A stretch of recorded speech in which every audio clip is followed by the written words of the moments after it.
Chapter 883. Qin Yining nodded with tears in her eyes, trying her best to suppress her grief. She had returned to her family Qin for 5 years and had weathered many storms. Although she had spent more time with her parents than with them, she still had hope for the future. She knew that no matter how much suffering she went through, she would eventually have a chance to return home. This time, however, the road ahead was bleak. Such a life and death separation was truly heart-wrenching. Her parents, relatives, and her child, who was less than 2 years old. These were the most important people to her, but she might have to withdraw from their lives. It was rare for Qin Yining to be so fragile. In Pang Xiao's eyes, the way she restrained her tears was even more distressing than when she cried loudly. He really hoped that Qin Yining was an arrogant and domineering person. If she wasn't so sensible, why would she have to suffer so much? Father-in-law, this is all my fault. Pang Xiao kowtowed 3 times. Father-in-law, don't worry. This trip is not to throw away my life, but to make sure that the important people can live. I won't stake everything on a single throw. Even if there is a day when there is danger, as long as I am here, no one will be able to hurt Sister Yi. Even if it is a matter of life and death, I will use my life to protect her. I will never leave behind her. Father-in-law, please rest assured. Qin Huayuan nodded. He held back his tears and helped the 2 of them up. All right, Father understands your intentions. We are not parting forever. Although it is difficult now, things have not reached that stage. After this separation, we will definitely meet again in the future. You and I don't have to be so pessimistic. Yes. Qin Yining and Pang Xiao said in unison. Xie Yu and Xu Weiji couldn't help but feel sympathy for them. They promised Qin Huayuan, Duke Qin, please rest assured. The 2 of us will do our best to assist Wang Yi. We will not slack off in the slightest. I believe in the 2 of you. From now on, I will have to trouble the 2 of you. You flatter me. This is what we should do. After the family came to an agreement, Pang Xiao arranged for someone to send Xie Yu and Xu Weiji back home. Qin Yining followed Qin Huayuan back to the inner residence. There was no one else on the road, so Qin Yining took the opportunity to ask, Father, will Aunt Cow still go with you this time? Qin Yining wanted to show concern for her father, but because she was a married daughter, it was not appropriate for her to directly ask her father about taking a concubine. She could only ask in a roundabout way. Qin Huayuan naturally understood what Qin Yining meant. He said bitterly, I wanted to ask her for her opinion, but she avoided me. She's been staying in the guest courtyard and refuses to come to the residence. I didn't want to bother her anymore. When Qin Yining heard Qin Huayuan take the initiative to talk about the details, he knew that Qin Huayuan was really confused. Even if Qin Huayuan was in a difficult situation, he wouldn't discuss it with the Sun clan, right? It was fine for brothers to talk about this, but with Qin Huayuan's personality, he definitely wouldn't embarrass himself in front of second uncle and third uncle. Otherwise, how would he be able to convince the family in the future? Therefore, when her father encountered such a troublesome matter, he didn't even have a place to talk. There is no doubt about Aunt Cow's sincerity towards you. This can be seen from how she has pursued you over the years. Back in Dian's capital, when Jishi's soldiers besieged the city and the capital was suffering from a drought, with Aunt Cow's skills, she could have just left us behind. However, she was willing to follow by your side and take the lead for you. Although my mother and I are both official wives and we don't want our husbands to take a concubine, we were moved by Aunt Cow's sincerity and dedication. My mother told me that she was so in love with you that she was willing to risk her life to protect the people important to you. She had saved the lives of our family members several times. Even she was moved by her. Father, I think it's not a disgrace for you to accept such a woman who is willing to give her all for you. If you don't take the initiative, you'll be letting down her deep feelings. Qin Huayuan blushed and lowered his eyes. Logically speaking, he shouldn't have said these things to his daughter. However, he was truly confused. I understand what you're saying. I'm not a cold-hearted person who can be moved. I also admire her. However, when I brought up this matter with her, she refused. Earlier, when I took a concubine for the sake of having an heir, I hurt your mother's heart. Your mother was born in a prestigious family and suffered a lot with me in her life. Now that I have such an excellent daughter like you, I don't insist on having a son. Naturally, I won't take a concubine for the sake of having an heir and make your mother sad. However, I didn't do this for the sake of having an heir. Qin Yining listened quietly to Qin Huayuan's words. She knew that her father usually spoke clearly, but this time, he was a little confused. This was enough to prove that Cao Yuqing's matter made her wise and thoughtful father confused. Since her father was willing to explain his thoughts to her, she didn't hold back. She took the opportunity to ask, I understand. You really appreciate Aunt Cao and like her, so you want to marry her as a concubine, right? Qin Huayuan nodded and looked a little uncomfortable. Qin Yining asked the question hidden in her heart, but father, Aunt Cao has expressed her feelings for you in front of you before. She is a straightforward person and never hides her feelings. She was so active at that time, so why didn't you accept her? She entered the manor as a concubine granted by your majesty. However, you would rather accept the other 4 concubines than be close to her. You even put her on a shelf. If I were Aunt Cao, I would also have resentment in my heart. I wouldn't nod as soon as you opened your mouth. Wouldn't that make her come at your command and leave at your command? Qin Huayuan listened to Qin Yining's analysis and gradually stopped. They were walking to the small lake in the back garden. To the right was the Soaring house where Qin Yining lived. To the left was the old madam's Xixiao garden, and to the inside was Xingning garden. The winter night was dark and windy. There were no stars and no moon. They could only rely on the lights of the Soaring house to illuminate the path in front of them. The surface of the lake was pitch black, as if a lake of ink had gathered. Qin Huayuan pursed his lips and stood in place. He looked at the pitch-black lake and didn't know what to say for a moment. After a while, he said hoarsely, so that's how it is. I think that's what she was thinking. However, I didn't mean to look down on her. Qin Yining nodded and sighed. If father has any thoughts, you can tell Aunt Cao directly. Aunt Cao isn't an unreasonable person. I know. At that time, she came under the imperial edict. We were colleagues, so naturally I could only keep a respectful distance. Later, I didn't want to delay her. She wanted to be my bodyguard and didn't want to be a concubine. Of course, I agreed. There was no reason for me to force her to stay by my side when she didn't want to. Later on, when Great Yang was annihilated, our family had to go through countless tribulations before we finally arrived at Great Ju.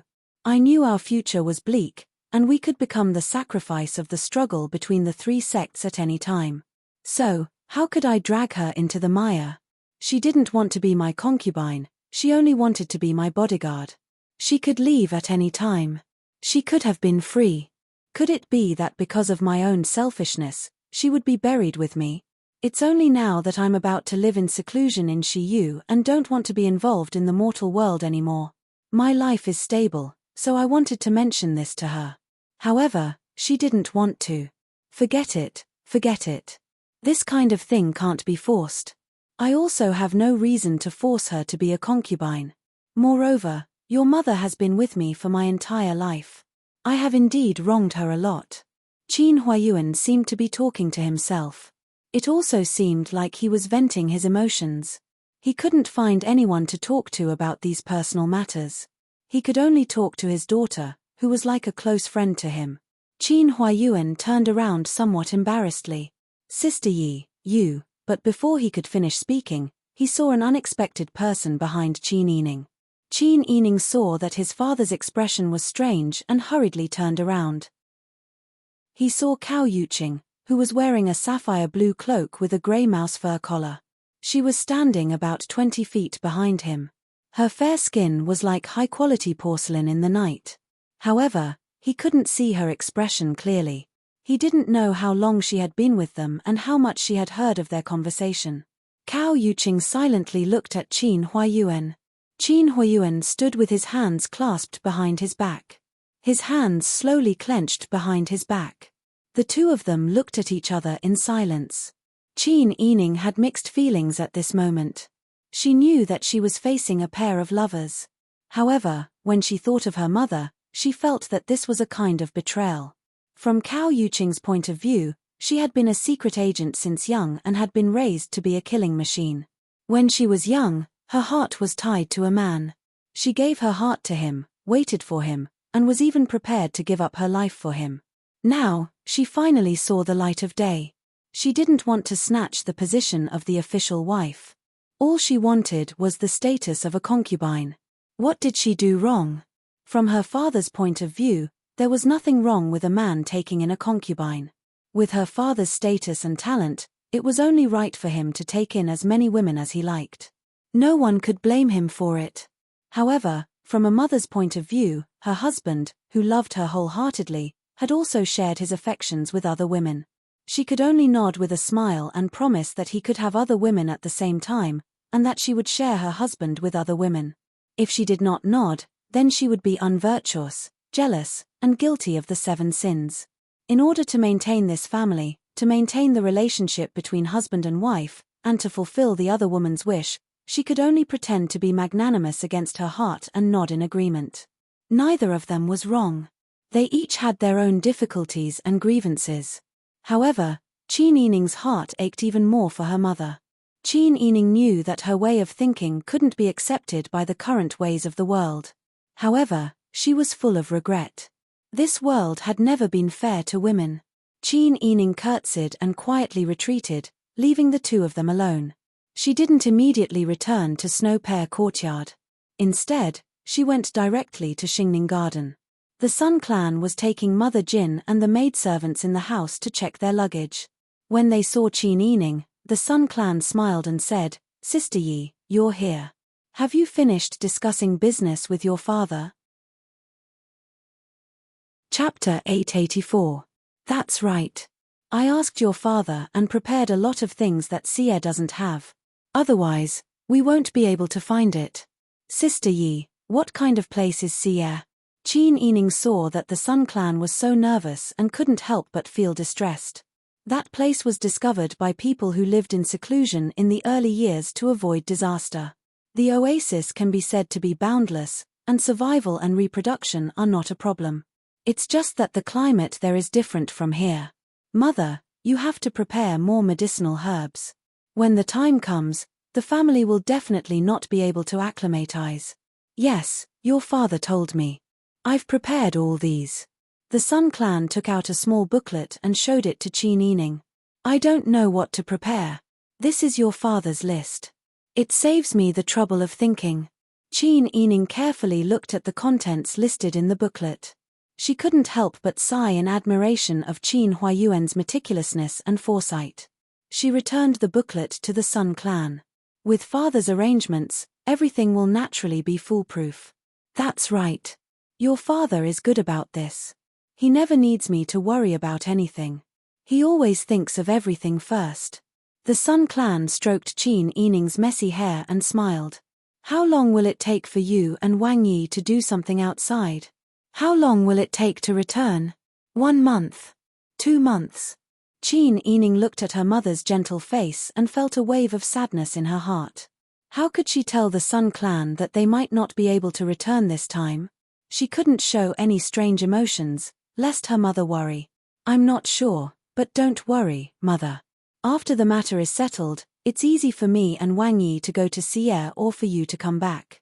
Besides, although Xie is in the desert, I have people who know the way. It won't be too troublesome for them to bring back letters and all kinds of necessities. The Sun Clan member smiled and nodded, I know. Since your father wants the whole family to move, he must have made all the necessary preparations. It's just that our family rarely gets together. How long has it been since we last met, and we have to separate again? Perhaps she also realized that her words would make Qin Yining sad. Suncha smiled and waved her hand, saying, but don't worry, Brother Zhao and Brother Han are by our side. You don't have to worry about them at all. We will take good care of them. There are so many people in the family. If everyone takes care of them, Brother Zhao and Brother Han will enjoy endless blessings. Not to mention, your father will personally teach them. By the time you come back, these 2 brats will have improved a lot. I know, mother. I'm relieved to leave the child in your care. Qin Yining hugged the Sun Clan's arm and leaned against the Sun Clan's shoulder. After Wang Yi and I are done with our work, we'll think of a way to visit you at Sierre. All right, but I also have something to tell you. What is it? Qin Yining asked with a smile. It's about your mother-in-law. Although your mother-in-law was sent to the countryside to recuperate by Wang Yi, no matter what she said or did, she is still Wang Yi's biological mother. Wang Yi dotes on you now and stands by your side. Who knows if he will regret it in the future? Take advantage of this time. After you bring your mother-in-law back, you should apologize to her and give her a way out. After all, we're all family. If you don't make a big fuss, you'll lose face and make His Highness think you're mean. Qin Yining didn't expect the Sun Clan to persuade her. If it was 3 or 4 years ago, her mother would definitely support her to fight the Yarrow clan to the end. After all, the Sun Clan was the one who wanted to go back to her mother's family. After all these years, her mother had been through adversity. The Sun Clan had changed so much. Qin Yining believed that with her grandmother's guidance, she wouldn't be at a disadvantage in front of Cao Yuqing. Mother, I also have something to tell you. Go ahead. The Sun Clan looked at Qin Yining curiously. Qin Yining thought for a moment and said, if Cao marries into our family in the future, Mother, don't be too hard on yourself. You are Father's wife. The most important thing is to hold on to Father's heart. Being apart from her is secondary. Father welcomed Madame Cao into the family, so he must feel guilty towards you. You also gave birth to Father's only child, and Hannah and Zhao have to appear in front of Father every day. They have to call Father maternal grandfather and call you maternal grandmother. No matter what he does, you are his legal wife. This point will not change. As long as you hold on to these things, your future days will be smooth sailing. If you are used to seeing some things, you can watch. If you are not used to seeing some things, you can let go of them. No one will be able to take away your position. The Sun Clan nodded slowly. I understand what you are saying. Your grandmother also persuaded me to do the same. I will go back and discuss with Cao Yuqing. If your father's heart is with her, the more he can't get her, the more worried he will be. It is better to let her marry into our family. Besides, she is not that annoying. The Sun Clan's words were awkward. In the end, she was still unwilling to accept it. Qin Yining couldn't persuade her anymore. He could only sigh helplessly. In reality, Qin Yining wasn't too worried about the Sun Clan. Even if she wasn't by his side, Father wouldn't treat her unfairly. Besides, Qin Yining was the daughter raised by the Sun Clan. With Qin Yining around, the Sun Clan would have someone to talk to in the future. Besides, Father couldn't do something like spoiling his concubine and neglecting his wife. Father still had this principle. As for safety, with Father around, she didn't have to worry about the whole family. Qin Yining leaned on the Sun Clan's shoulder and murmured, Mother will be fine in the future. You will live in harmony with Father. Old Madam is also old. Don't bicker with her. Turn a blind eye to everything. Everything will pass. Take good care of yourself and take care of your body. Live a long life and wait to hold a great-grandson in the future. This is the greatest blessing. The Sun Clan laughed when she heard this. You little girl, this is something that will happen decades later.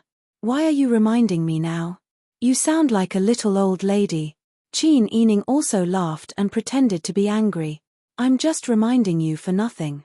If you don't want to listen, I won't say it.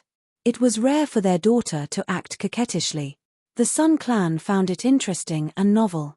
They pulled Qin Yining aside and chatted for a long time.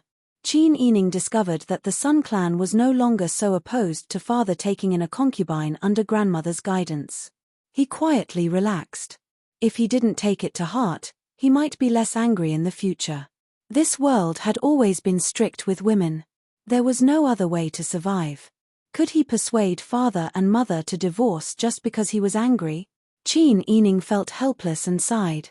He chatted with the Sun Clan for a long time. It wasn't until Qin Huayuan returned to his room to rest that Qin Yining got up and left. Father and Mother, please settle down. I also need to go back to rest. Qin Huayuan nodded slightly. He couldn't help saying so many things in front of his daughter and accidentally let Cao hear it. Although the misunderstanding was cleared up, he still couldn't get rid of it. Qin Yining was very considerate of Qin Huayuan and didn't ask much. It was a silent night. The next day, Pang Xiao went to the military camp early in the morning. Qin Yining stayed at home to accompany the children. After the afternoon, Qiu Lu and Lian Xiaoju came back quickly. Wang Fei, Wang Yi sent people to pick up old Madame Yao. The carriage has arrived at the gate of the mansion. Old Madam asked me to come and tell you. Qin Yining nodded. I know. She stood up and told Qiu Lu and Lian Xiaozong to help take care of Brother Zhao and Brother Han. She took the white fox fur cloak and draped it over her shoulders. Then, she hugged the hand warmer and took Cloud Sender with her as she walked forward. She knew that the Sun Clan told her this because they wanted her to give some face to the Yarrow clan. Although Qin Yining felt that the Yarrow clan's character was worrying, after all, they were Pang Xiao's biological mother. The Sun Clan's analysis was also reasonable. It was not good to fall out with Pang Xiao and put her in a dilemma. Moreover, if something happened to her and Pang Xiao, she wouldn't have the chance to see the Yarrow clan again. She just had disagreements with her mother-in-law. It wasn't a blood feud. There was no need to be so narrow-minded. It was better to be generous and leave a good memory for each other. Qin Yining quickly walked to the front yard. She saw two elderly servants wearing dark blue cotton coats helping the Yarrow clan down from the carriage. The Yarrow clan was wearing a rose-red jacket and a red fur coat. She took the hand warmer after getting down from the carriage. Why are you so slow? Didn't you say that you would arrive this morning? Old Madam, we're not that late. We took a detour on the way. The servant smiled. Yarrow clan said unhappily, why did you take a detour? Do you think my son doesn't care about me and neglects me? I'm back now. Be careful and tell my son to punish you for your crimes. You are the master and we are the servants. We don't dare. The two servants hurriedly smiled apologetically. Yarrow clan snorted. She looked up at the plaque hanging above Qin Manor and then looked at the large courtyard. She couldn't help but snort. Isn't this considered overstepping the boundaries? A commoner's manor is actually bigger than a prince's manor. The servants beside her didn't say anything. Qin Yining suppressed her displeasure and came forward to salute. Greetings, old madam. Yarrow clan's face immediately darkened when she saw Qin Yining. Oh, I was wondering who it was. Isn't this the noble Prince Zhongxian's wife? Yarrow Sha walked in front of Qin Yining and looked askance at her disgusting face. Ever since she had shed all pretenses, she could not be bothered to pretend to be a loving mother and filial son. What? You had the ability to make my son lock me up. If you have the ability, don't let my son take me back. Why are you pretending to be filial and humble now? Have you forgotten how you treated me back then? Qin Yining sighed helplessly. It seemed that Yarrow clan had been angered to the point of stupidity. They dared to make such a ruckus in front of the manor. Weren't they afraid that outsiders would talk about it? Yarrow clan didn't care about their reputation, but Qin Yining couldn't ignore Pang Xiao's reputation. If people knew that Prince Zhongxian's mother spoke like this, she wouldn't be able to raise her head and talk to others in court in the future. Qin Yining didn't answer Yarrow clan's question. She just came forward and saluted. Old madam, you must be tired from the journey. The manor has already prepared. Chapter 885. Qin Yining was too close, and the Yarrow clan's actions were too sudden. She wanted to react, but she only had time to take a step back. The hand warmer fell next to her feet with a bang. The brass lid with the Ruyi pattern was thrown open. The burning charcoal in the hand warmer fell to the ground. Some of the charcoal splashed onto Qin Yining's skirt and cloak. When it came into contact with the wind, it immediately ignited. Aya, Wang Fei! Ji-Yun exclaimed. She hurriedly took off Qin Yining's cloak and threw it far away. She didn't care about burning her hands and went to extinguish the sparks on Qin Yining's skirt. 2 blisters instantly appeared on her slender white fingers, but fortunately, she didn't burn Qin Yining's skirt. Ji-Yun glared angrily at the Yarrow clan. This was Wang Yi's birth mother. If it was someone else who dared to harm Wang Fei, she would have taken them down long ago. Wang Fei, are you all right? I'm fine. Qin Yining shook her head with a heavy expression. There weren't many servants in the family Qin now. Those who stayed were the ones she would bring to Shiyu in the future. They were all extremely loyal. In front of her own door, seeing the family Qin's eldest aunt being treated like this, 3 or 4 manservants in the front yard gathered around and glared at the Yarrow clan. As long as the Yarrow clan made another move, they wouldn't care about anything else. There were even more quick-witted ones who ran inside to report to Madame Sunday. The cloak that Qin Yining had thrown on the ground was already burning. The smell of burning filled her nose. The doorman quickly brought a basin of water to extinguish the fire. It was a pity that the high-quality material was wasted. Looking at the mess on the ground, Qin Yining calmly said, "It seems that old Furan's hand slipped." The Yarrow clan didn't necessarily want to burn her to death, but she did want to hit her with the hand warmer. Qin Yining held back his anger. He didn't want to forgive the Yarrow clan so easily, but it didn't look good arguing with his mother-in-law in front of the door. In the eyes of the common people, when the younger generation quarreled with the elder, as long as the elder cried and pretended to be pitiful, most people would say that the younger generation was unfilial. The common people sympathized with the weak. The previous emperor ruled the country with filial piety, so no one considered that some of the older bad people were not good people when they were young. She was the daughter of the family Qin. No matter what, she couldn't allow others to point fingers at her and say that the family Qin didn't teach her well. Especially now that her father was about to take the family away from home, it wasn't good to create more problems. Seeing that Qin Yining didn't flare up but found a reasonable excuse for her, Yarrow clan immediately laughed. With arms akimbo, she approached Qin Yining and asked proudly, "What? Are you afraid?" She was sent to the village by Pang Xiao. Although there was no lack of food and drink for her, she couldn't even walk half a step out of the village. That place was very remote and there wasn't even a market for her to visit. She had never been wronged like this over the years. In the past, her son wouldn't treat her like this. Pang Xiao was a good son who was filial and generous. But since this vixen married into the family, there was no peace in the family. "Let me tell you, you're lucky that I didn't burn your vixen face today." Yarrow clan sneered, "Now that my son is willing to take me back, you should know who is more important in his heart, right? Your family Qin's daughter is not good at embroidery and treats her mother-in-law harshly. You even committed the crime of jealousy in public. My son is such a hero, but he was charmed by a vixen like you and forgot his root. Today, my son took me back to your house. Just in time. I was going to ask your elders for an explanation. Your father is gone, but your mother is still alive.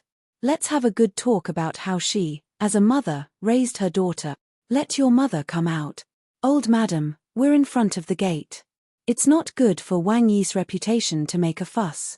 Besides, did old madam's hand slip and drop the hand warmer?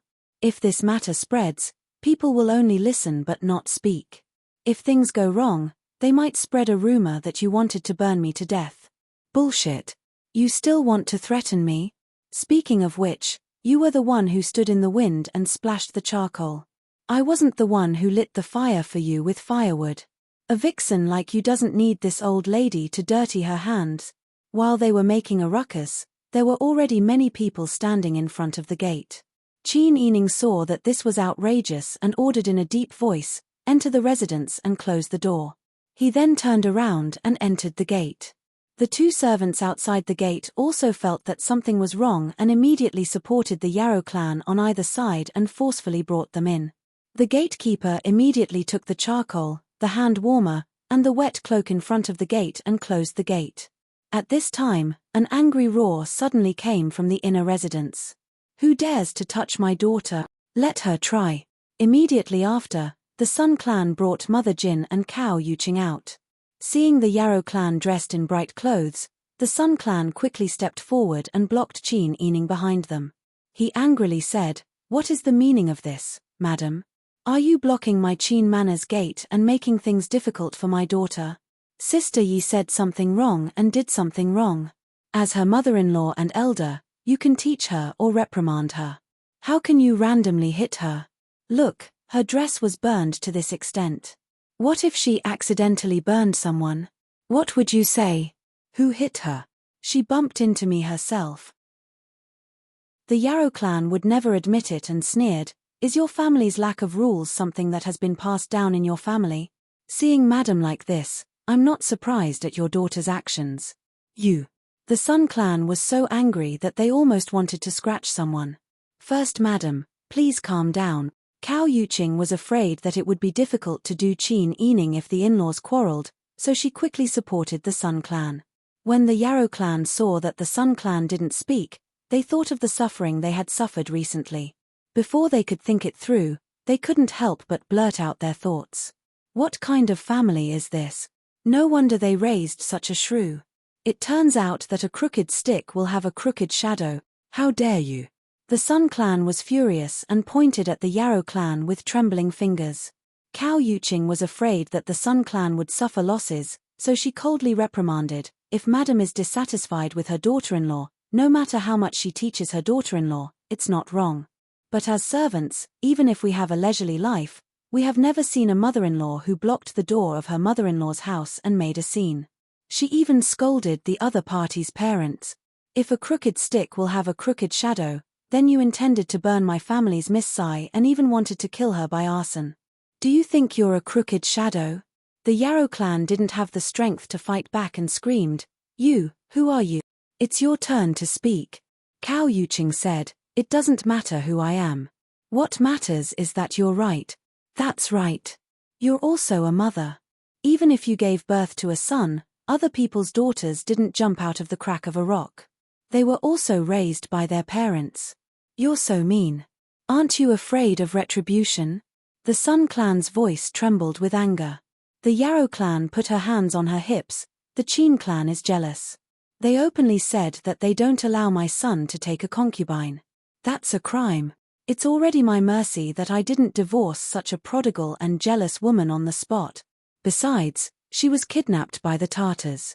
Who knows what happened to her when she was outside? You want my son to be a tortoise? Bah! In your dreams.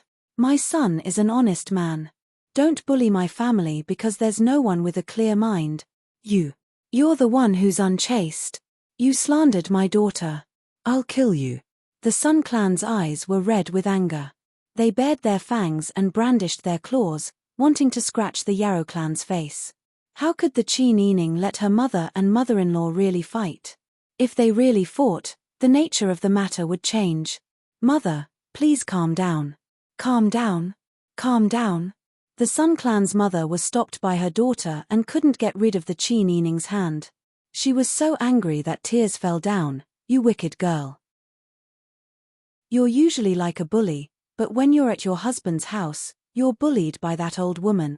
No, we don't want to live with the Pang Zhishi anymore. Come back and I'll take care of you for the rest of your life. We don't want to go to their house to be bullied." "Mother," before the Qin Yining finished speaking, the Yarrow clan shouted again, "You want to return to the Qin family? Don't even think about getting a divorce letter." "Wait for the divorce letter." The Yarrow clan's shrewish behavior was really unheard of in the Qin's mansion. The Sun clan's mother was trembling with anger. She wanted to hit them but couldn't because she was held back. She turned around and ordered Cao Yuqing, "Yuqing, go and ask people to invite Old Master and Old Madam to the mansion. I can't reason with this shrew. There should be someone in charge. Then go to the barracks and ask Wang Yi to come back. Whether Wang Yi wants a divorce or a divorce letter, our family can't let our daughter suffer losses. No matter what, we have to ask for an explanation." "Yes, madam." Cao Yuqing turned around and ordered people to do the job. Seeing this, the Yarrow clan's mother was so angry that her eyes turned red. "Your family is a vixen with bad intentions. It's good that you asked my son to come. Let him see how your family Qin bullies me because I'm alone. Ouch. How can I live like this? I can't live like this." The Yarrow clan cursed and scolded. Then, she sat on the ground and cried. The Yarrow clan's unreasonable behavior shocked the family Qin's people. The Sun clan's mother was a daughter of a noble family. She had never seen such unreasonable people looking for trouble. She was so angry that she almost fainted and breathed heavily. Qin Yining quickly helped the Sun clan's mother to sit down. Then, he ordered Ji Yun, "Why aren't you helping old madam up? Why is she sitting on the ground? Ji-yoon obeyed and went to help her up. However, the Yarrow clan's mother continued to roll on the ground. Her hair was messed up and she refused to get up. Chin Ening had a splitting headache. Originally, the family was preparing to migrate. They needed to keep a low profile and live in harmony with each other. However, the Yarrow clan just had to cause trouble at this time. She couldn't blame the Sun clan for doting on her and arguing with the Yarrow clan. Based on her understanding of her mother, the fact that the Sun clan didn't really order people to press the Yarrow clan to the ground and beat them up was already a huge improvement. Now that the situation in the imperial court was so tense, the family Chin and the Pang clan had to be united in order to survive. Once discord arose between them, they couldn't guarantee each other's safety even if they went to Sierre. Today, the Yarrow clan didn't deliberately want to burn her to death. Even if they did, she could only suppress the matter. She couldn't let the two families have a falling out at this time. However, Chin Ening felt wronged. She really didn't understand what the Yarrow clan was thinking. Intestines. Chapter 886. At this time, Xian Yun and Bing Tang heard the news and rushed over from Snowpear Courtyard with Chin Ening's cloak. The Sun clan took the cloak and put it on Chin Ening. Like a mother hen protecting her chick, she opened her arms to block them and looked coldly at the Yarrow clan who sat on the ground and made a scene. Chin Ening sighed and comforted the Sun clan. "Mother, don't be angry. I'm fine." "Fine? Look at your dress, then look at Ji-yoon's hand. If she didn't protect you loyally, what would you do if she burned you? I was blind in the past to think that you had a good marriage." The Sun clan cried, "You were raised by me. No matter how poor your family is, there's no reason for you to go to other people's family and suffer. Just as well, you can take this opportunity to leave them with me. Then, everyone will be clean. I won't have to worry about your safety all day." Chin Ening knew that her mother was angry, so she comforted the Sun clan in a low voice. Logically speaking, now was not the time for internal strife. After finally calming down the Sun clan, Chin Ening turned around and helped the Yarrow clan up. "Old madam, if you have something to say, please talk it out. The floor is cold." How could the Yarrow clan listen? She shook off Chin Ening's hand and cried while slapping her thigh, "Oh my God. My son is unlucky to have married such a wastrel of misfortune. She's stirring up trouble in my family and making my son estranged from his own mother. If my son doesn't divorce this wastrel of a daughter-in-law, I'll kill myself here." Chin Ening was speechless. If it weren't for the tense situation, she really wanted to wash her hands of this matter. While he was in a dilemma, Chin Huayuan rushed over after hearing the news. The Yarrow clan had been living in the countryside all this time. They had no idea that Chin Huayuan was still alive. As soon as they saw Chin Huayuan, they stopped crying. They were so scared that their souls had left their bodies. They opened their mouths and pointed at Chin Huayuan, gasping for breath. Their pupils shrank because of fear. You. Chin Huayuan walked over and looked at the overturned stove on the ground, the extinguished charcoal fire, and Chin Ening's burnt cloak and skirt. He had a vague guess. The servant leaned over to Chin Huayuan's ear and whispered a few words. The members of the Sun clan also looked at Chin Huayuan with grievances as tears streamed down their faces. Chin Huayuan's face was calm. His eyes were as dark as the abyss. He said in a deep voice, "What's going on?" He turned around and asked the members of the Sun clan, "You're a guest. How can you let your wife sit on the ground?" The members of the Sun clan felt wronged. Just as she was about to refute, Chin Ening and Cao Yuqing gently pinched her left and right. The members of the Sun clan looked around and finally hesitated and didn't say anything. Chin Huayuan suddenly smiled and looked down at the members of the Yarrow clan. "Mrs. Chin, please calm down. There must be some misunderstanding. We're all family. Why are you so angry? Did Sister Yi say or do something that made you angry?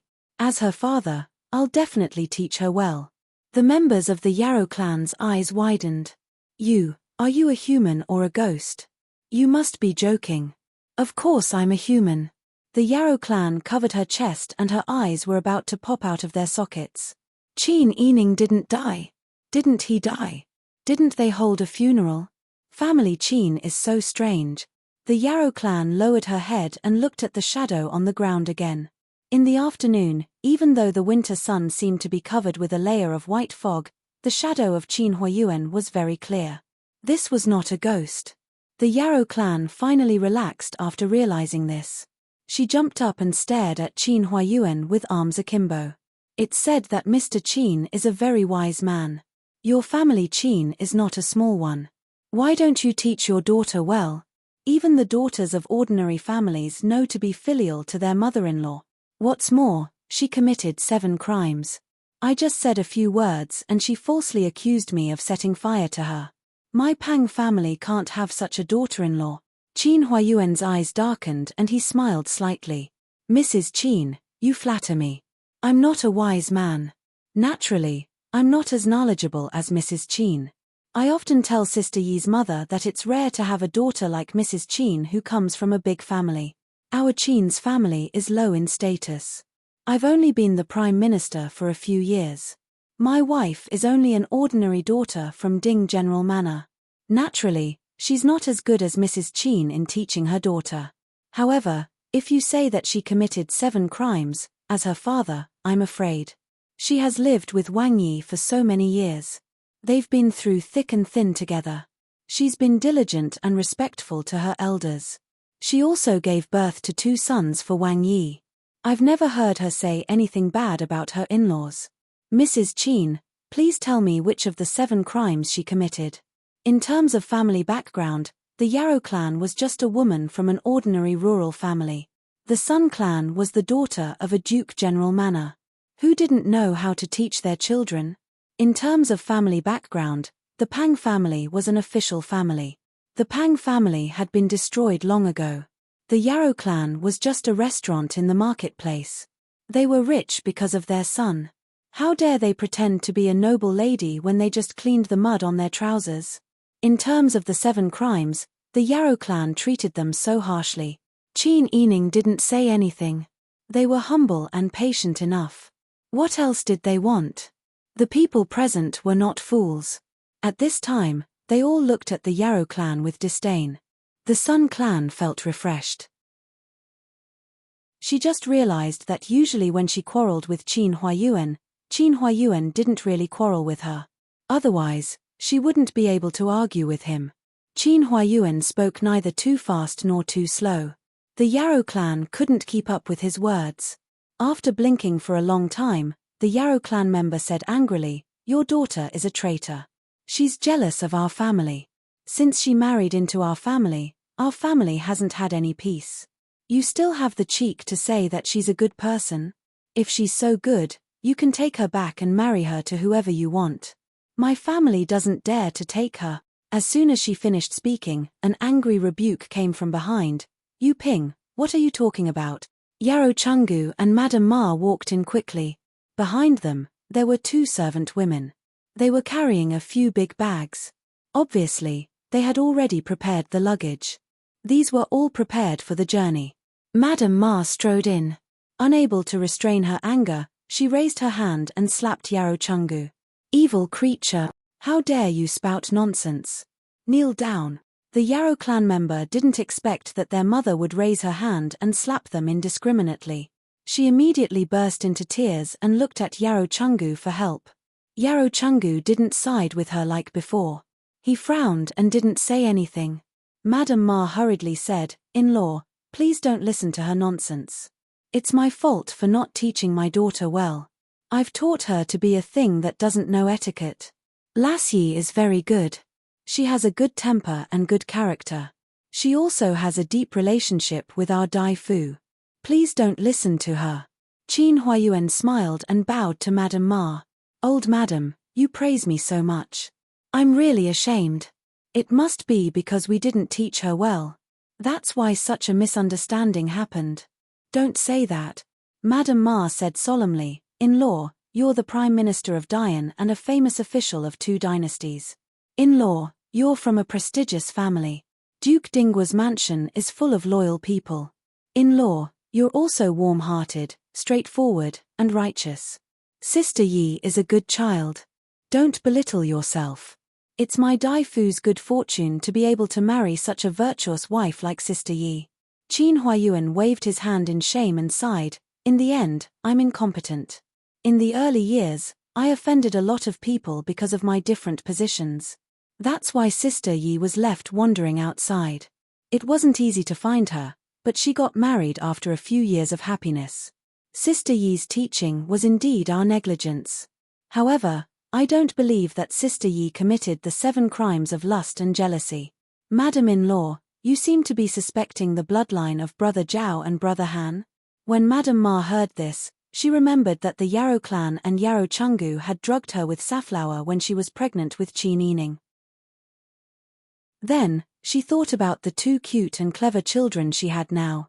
She immediately became furious. She turned around and glared fiercely at Yarrow Chungu. You stupid girl who doesn't know how to behave.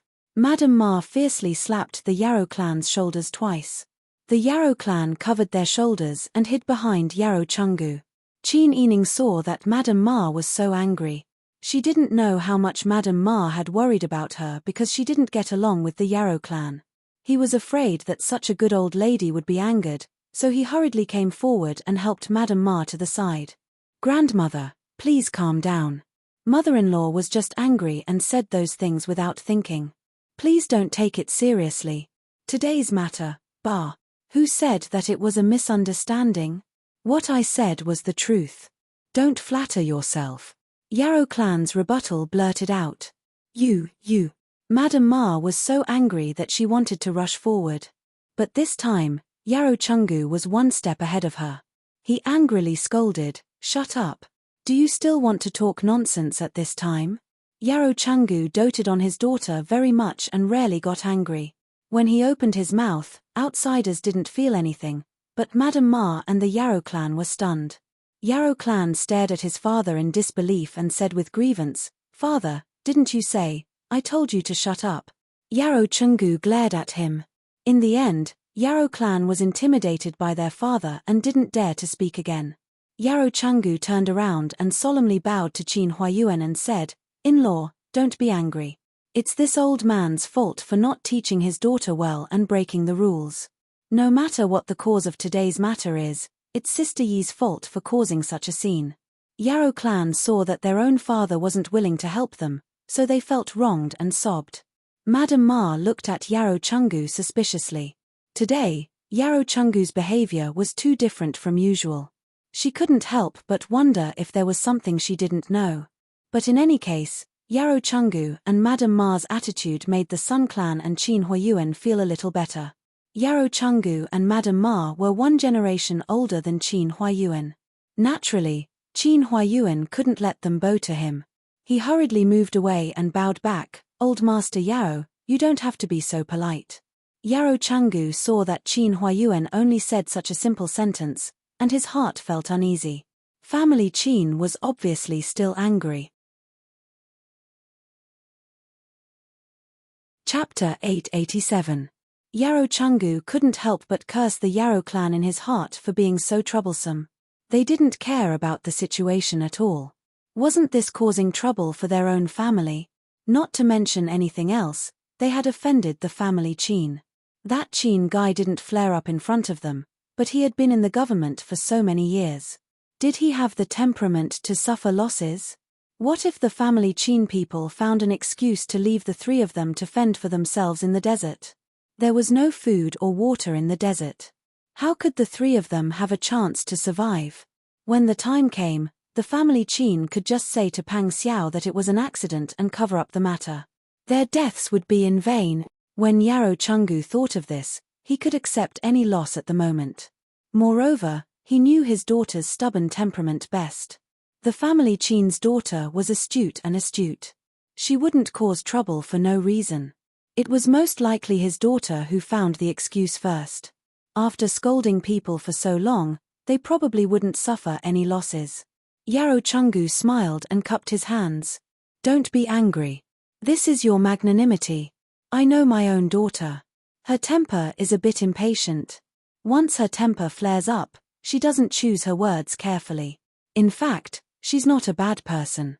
Just as Yi Yi had said earlier, There must be some kind of misunderstanding. We're all family. It's inevitable that tongues will clash with teeth. Please forgive her for being insensible. The Sun Clan's daughter pursed her lips. Seeing that Qin Huayuan and Yarou Chenggu were about to be the peacemakers, she couldn't suppress the anger in her heart. Even if Cao Yuqing kept pinching her hand, hinting at her not to speak, she still snorted and said, "Even if there's a misunderstanding, it's fine if it's cleared up. However, your mother used a charcoal stove to hit people and even set our sister Yi's clothes on fire. She was lucky that the family reacted in time and put out the fire. If she didn't react in time and burned Sister Yi, the matter wouldn't be settled so easily." Qin Huayuan glanced back at the Sun Clan. Out of consideration for the overall situation, Qin Huayuan's family Qin and Qin Huayuan had to stick together to survive. Once they had a falling out with Pang Xiao's family, Xie would no longer be a safe place for Qin Huayuan's family to hide. Therefore, Qin Huayuan had always been polite on the surface. How could he not know his daughter's grievances? But for the sake of the bigger picture, he could only suppress it for the time being. At the same time, according to his actions, the most clumsy way to deal with this kind of matter was to make a scene in person. However, what the Sun Clan had said was exactly what he had been suppressing in his heart. He knew the Sun Clan very well. The fact that she didn't go up to the Yarou clan and start a fight was already the limit of her patience. She was, after all, his wife, and she was devoted to Sister Yi, so he couldn't be too harsh on her. Moreover, he also wanted to see how far the Yarou clan could go without falling out with them. Yarou Chenggu was a shrewd person. When he saw the Sun Clan's words and Qin Huayuan's silence, he understood the crux of the matter. He was thinking about how to answer when Madame Ma spoke first. "I was wondering why Sister Yi's dress became like this. So it was you who did it." Madame Ma was so angry that she wanted to kick the Yarou clan a few times. "She's your own family, but you did this to her. What are you thinking?" At this time, the Yarou clan was in a situation where her father didn't love her and her mother didn't love her. Yarou Chenggu and Madame Ma refused to speak up for her. She had been wronged for a long time, so she blamed all of this on Qin Yining. She wasn't 4 or 5 years old. She was already in her 40s or 50s, yet she was treated like this by her parents in front of so many outsiders. She was beaten and scolded as she wished. Her own son didn't want to be close to her and even sent her to the countryside to suffer. The Yarou clan roared angrily, "That little whore mistreated me and refused to let my son take a concubine. I burned her to death. You can arrest me and bring me to the officials. My son is the current dynasty's Wang Yi. Let's see what you can do to me, you unfilial daughter. Look at what you're saying. Is this something a human should be saying? I might as well beat you to death today and be done with it. Grandmother, please calm down." The scene was fine, but it became noisy again. Qin Huayuan frowned. He really had nothing to say to Qin Yining's mother-in-law. What's going on? At this time, Pang Xiao quickly ran in from the side door. When he saw the mess in the courtyard, he frowned. He first looked at Qin Yining questioningly, but Qin Yining was busy pulling Madame Ma away. Pang Xiao didn't notice Qin Yining's strange behavior and was slightly relieved. He quickly went to support Madame Ma and comforted her. "Grandmother, please calm down. Let's talk nicely." "Talk nicely? Why don't you ask your troublesome mother what she wants to do?" Madame Ma's face was pale with anger. She pointed at the Yarou clan. Yarou clan members were hiding behind Yarou Chenggu. When they saw Pang Xiao come back, they screamed, "If you are my son, you should divorce this disorderly woman." "What are you talking about? Why would I divorce my wife? When did I have the intention to divorce her?" Pang Xiao was in a terrible fix. He quickly grabbed Qin Yining's hand and squeezed it. Then, he bowed deeply to his sobbing mother-in-law and father-in-law. "Father-in-law, mother-in-law, your son-in-law didn't mean that. There must be some misunderstanding. Please give me some time to solve it." Qin Huayuan originally wanted to keep the peace. It didn't matter if he was wronged on the surface. If he wanted to vent his anger for his daughter, he had thousands of ways. Every way was better than arguing in front of them. Therefore, Qin Huayuan very considerately nodded and said reasonably, "Go." He turned around and motioned to the Sun Clan, Cao Yuqing, and the others, let's go. Sun Clan was still unconvinced, but Qin Huayuan looked at her with gentle eyes. His expression was so firm that she couldn't refute. Moreover, Cao Yuqing and Qin Yining had been hinting at her not to disobey. Sun Clan could only purse her lips and suppress her anger. She grabbed Qin Yining's hand and said, okay, since Wang Yi said that you want to solve it, then I hope you can solve it well. Sister Yi, come with me. Sun Clan wouldn't leave their daughter here to compromise. Qin Yining turned around and looked at Pang Xiao. The two of them looked at each other. Pang Xiao's eyes were full of concern and gentleness. At this moment, Qin Yining's cloak was open from where she was standing. Pang Xiao saw several burn marks on her skirt, and then he saw a pile of hand stoves, charcoal fire, and the messy cloak in the distance. His eyebrows knitted into a knot. Pang Xiao watched Qin Yining's back disappear into the distance. Only then did he look back at his surroundings. The servants in the front yard were in awe of Pang Xiao. When they saw his knife-sharp gaze, the servants all bowed and hurriedly retreated. Pang Xiao ordered Huzi with a heavy expression, ask 2 people to take the luggage to the guest courtyard for now. Got it. Huzi obeyed the order and went to do it. Pang Xiao turned around and said to Yarrow Clan, whose makeup was ruined from crying, old madam, please. He held Ma Clan's hand and said softly, grandmother, don't be angry. It's not worth it to hurt your body. Grandson will take you to the guest courtyard first. Yarrow Chungu, who was ignored, was very unhappy. However, he couldn't show it in front of his wife. It would make him look like he was competing for favor with his wife. Yarrow Chungu followed behind Pang Xiao and Ma Clan with his hands behind his back. Yarrow Clan was left behind. She looked at her son's cold back and couldn't do anything. As a son, he wasn't close to his mother. If this got out, she would be too ashamed to face others. The servants of Qin Manor all looked at her strangely. It was as if they were looking at a dirty rat. Yarrow Clan snorted coldly. She had no choice but to follow. Pang Xiao personally took them to the guest courtyard. Huzi did things properly. Not only did he put the luggage in place, but he also arranged for a maid to serve them. As soon as they entered, the brazier in the room was already lit. A gust of hot air mixed with the elegant fragrance of fruit rushed to their faces. There was also freshly brewed tea in the teapot on the square table. Yarrow Chungu heaved a sigh of relief. He sat down at the square table and poured himself a cup of hot tea. Pang Xiao helped Ma Clan to sit on the soft couch by the window. He turned around and served her hot tea. Grandmother, have a sip of hot tea to calm down. Ma Clan shook her head and pushed away the teacup he brought her in despair. Her voice was full of bitterness and sadness. That ignorant girl bullied Yi Yi like that. In the past, when we were in the prince's mansion, she bullied us behind closed doors. I told her off several times. I stood up for Sister Yi every time, but in the end, we were the ones who wronged her. To put it bluntly, I was also selfish. I stood up for Yi Yi because I couldn't stand your mother's way of doing things. Secondly, I also hoped that Yi Yi would give me face. Look what happened now. Your mother, that wastrel, came to bully Sister Yi as soon as she returned. She even scolded Sister Yi for committing the crime of lust and jealousy in front of Sister Yi's in-laws. She even called her a whore and a pervert. Such ugly words. If it was a delicate person, I'm afraid they would have already killed themselves to prove their innocence. Fortunately, Sister Yi's parents were born in noble families. They were so well-mannered that they didn't fall out with us. But whose child isn't a treasure? Sister Yi's parents were really good to be insulted like that in front of others. If it were me, I would have killed her with a knife. As Madame Ma spoke, she began to sob. Her words were incoherent, but Pang Xiao was able to piece together the whole story. He turned around and glanced at the Yarrow clan.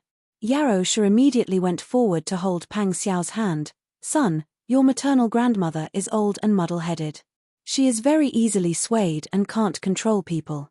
Just a few words of praise and her heart will soften.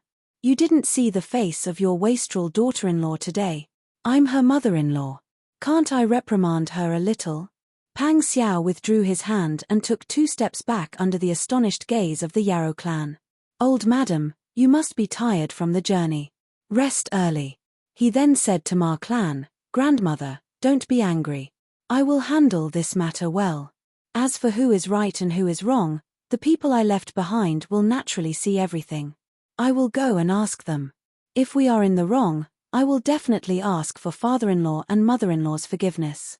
I will try my best not to alienate our families." Ma Clan nodded and patted Pang Xiao's shoulder sympathetically. Chapter 888. Pang Xiao listened to Yarrow Chungu's words, which only revolved around his own safety and did not have the slightest intention of analyzing the situation. He could not help but sigh and shake his head. He bowed to the two elders and was about to leave. Yarrow Clan was anxious and hurriedly pulled Pang Xiao's hand. "Hey, son. Listen to what your mother has to say. Go and ask those people.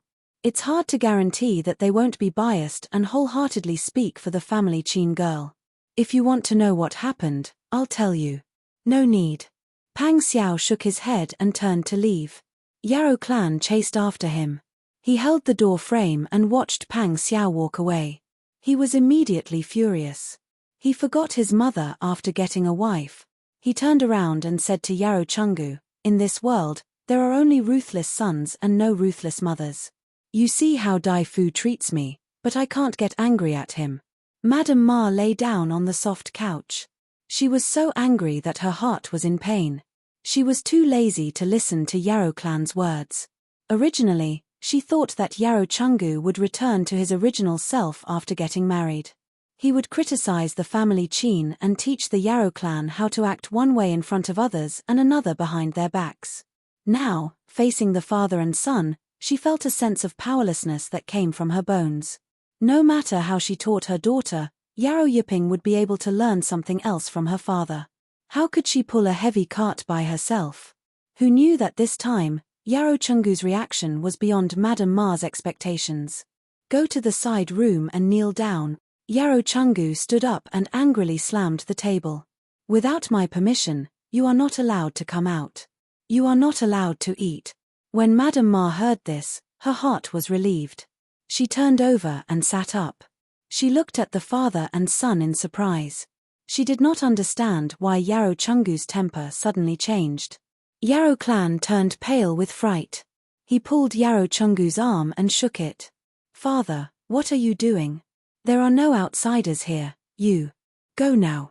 Yarrow Chungu shook off Yarrow Clan's hand and walked to the door.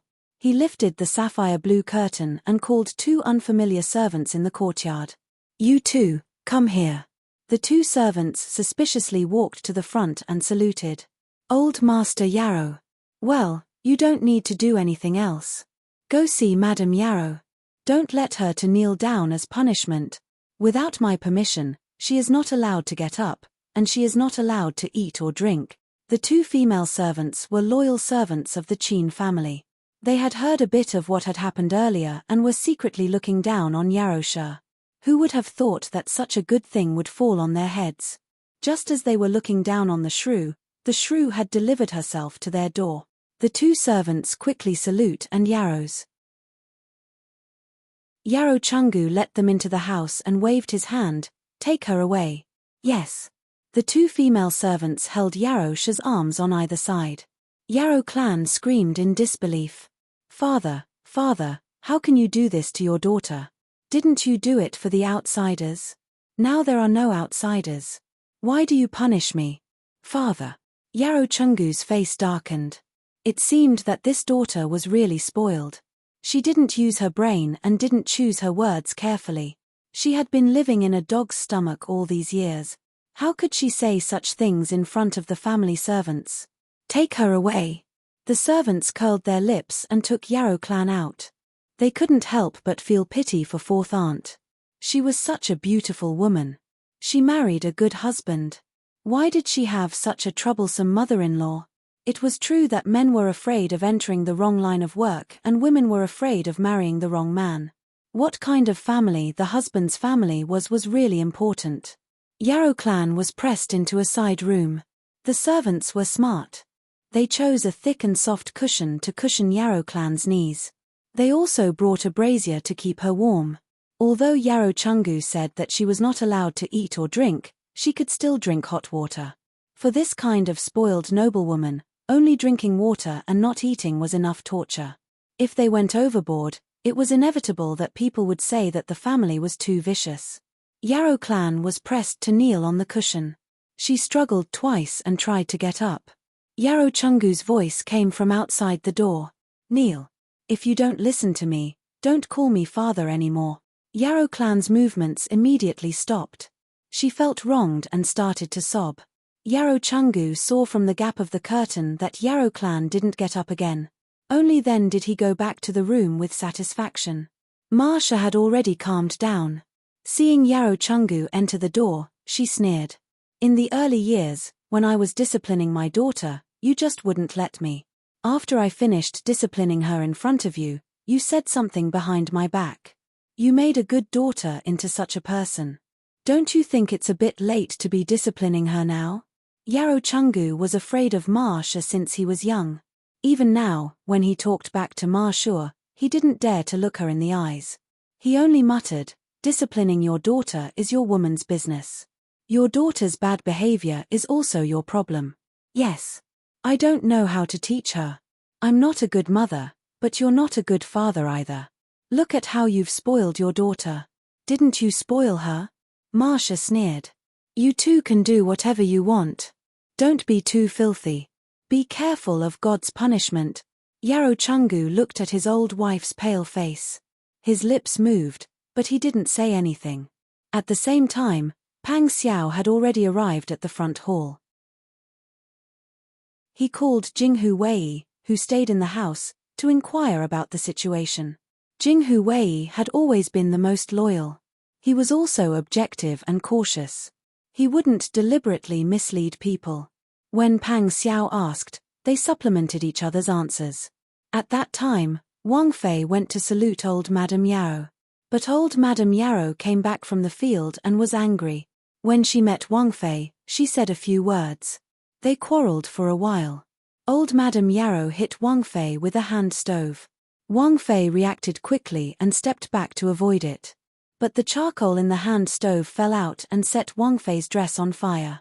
It almost caused a big trouble. Fortunately, Ji Yun's hand was fast, so Wang Fei didn't get burned. But this subordinate saw that Ji Yun's hand seemed to be burned with several blisters. After the incident, Old Master Qin and First Madam both came out. Old Madame Yarrow said that Wang Fei had committed 7 crimes. Second Madam wanted to divorce Wang Fei.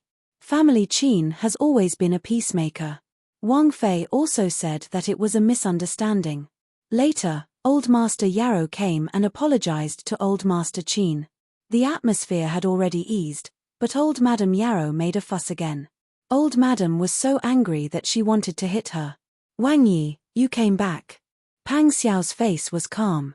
He pursed his lips and nodded. So, Old Madam was unreasonable because she held a grudge and almost burned Sister Yi. Father-in-law and mother-in-law stood up for their daughter. "Yes." Jinghu Wei nodded. Pang Xiao nodded and let them leave. He only felt that his face was burning. He didn't have the face to see Qin Yining anymore.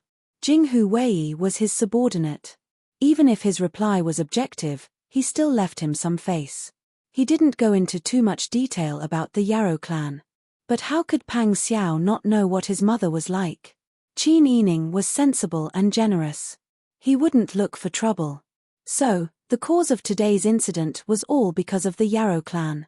Moreover, in the current situation, anyone with half a brain knew that they couldn't let the family Qin and the Yarrow clan become unhappy. These two families, no matter who left, couldn't live in peace in Sierre. Even if they had the ability to survive, once they had disloyalty, they would suspect that the other party would betray them. It was also possible that they would really betray the other party. Pang Xiao wanted to stay with Qin Yining to face Li Chitian.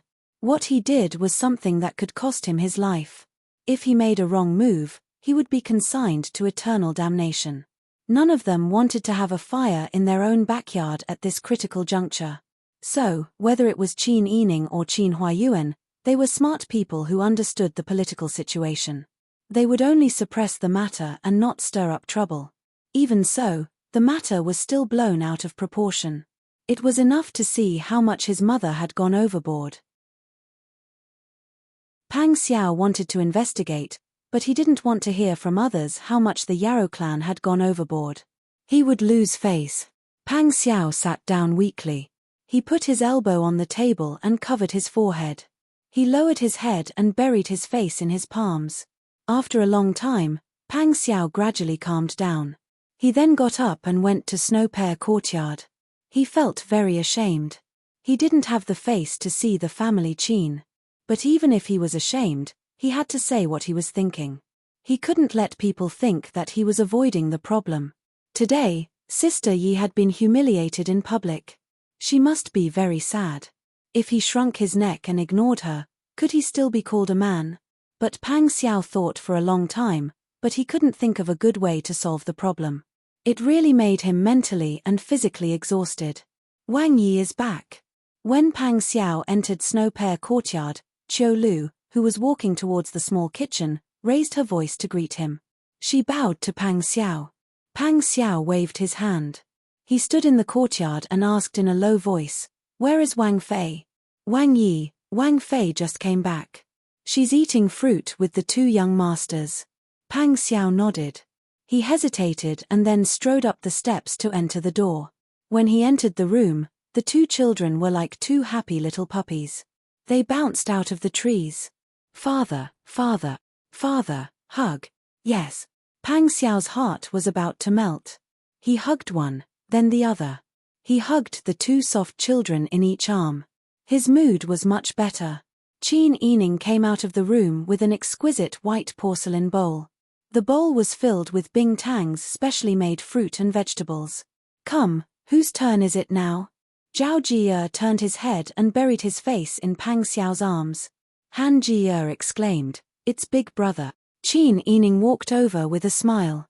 Zhao Jie began to kick his little legs in Pang Xiao's arms and struggled to jump down. The child was struggling too hard. Pang Xiao was afraid he would strangle him and had to put him down. Zhao Jie simply turned around and ran away. He kept shouting in a childish voice, "Don't eat, don't eat." Qin Yining chased after him with the small bowl. "No, we agreed. You and little brother will each have a bite." Zhao Jie can't go back on his word. "Mother, I'm not eating." Zhao Jie hid under the table.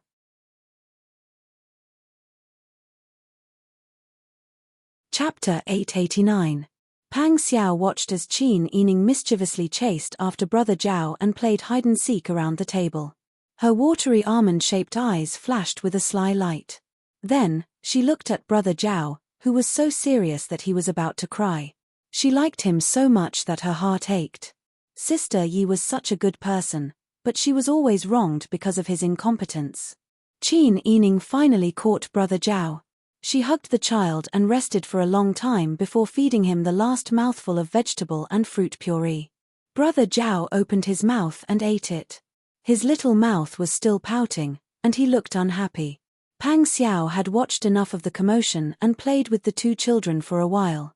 Seeing that they were tired, he asked the wet nurse to take the children to rest. Only the husband and wife were left in the room.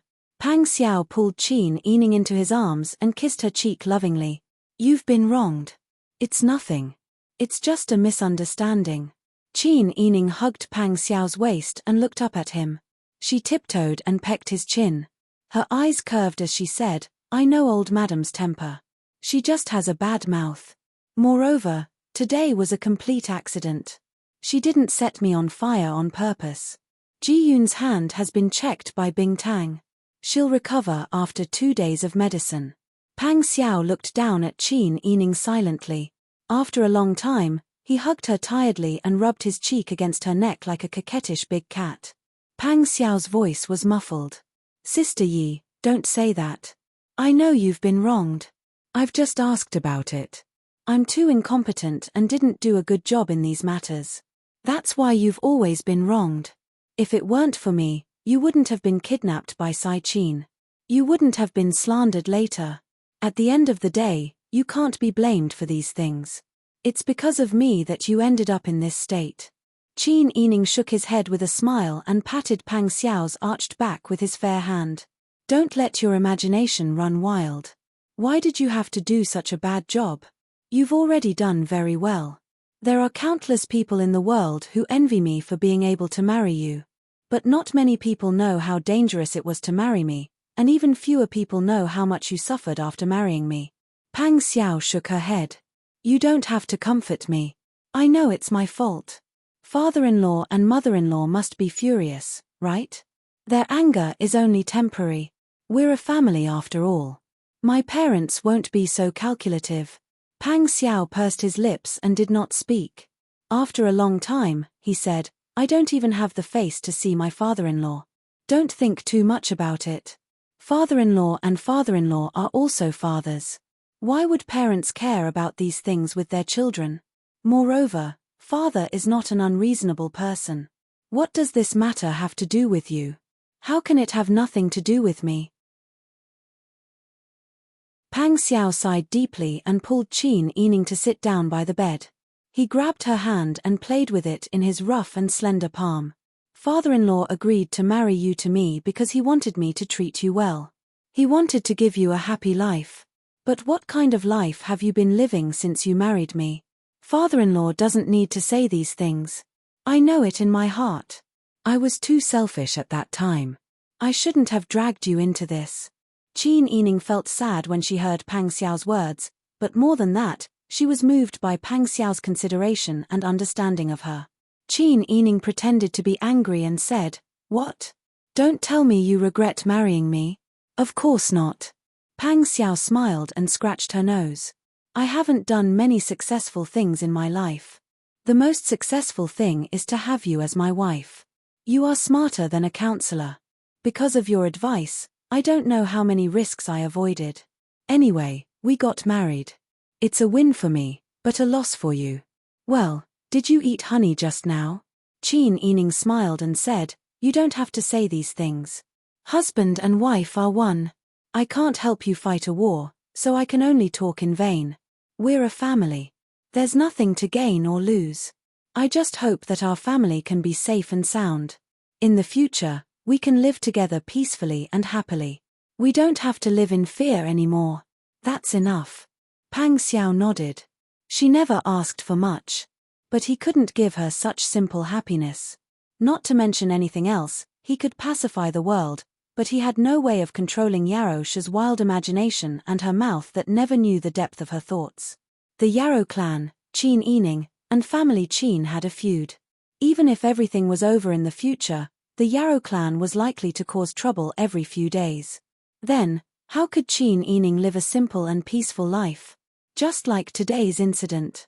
It was the Yarrow clan who caused trouble first, but in the end, his sister Yi had to take a step back and let family Qin tolerate them. He couldn't strangle his biological mother to death. The more Pang Xiao thought about it, the more worried she became. She didn't eat much for dinner.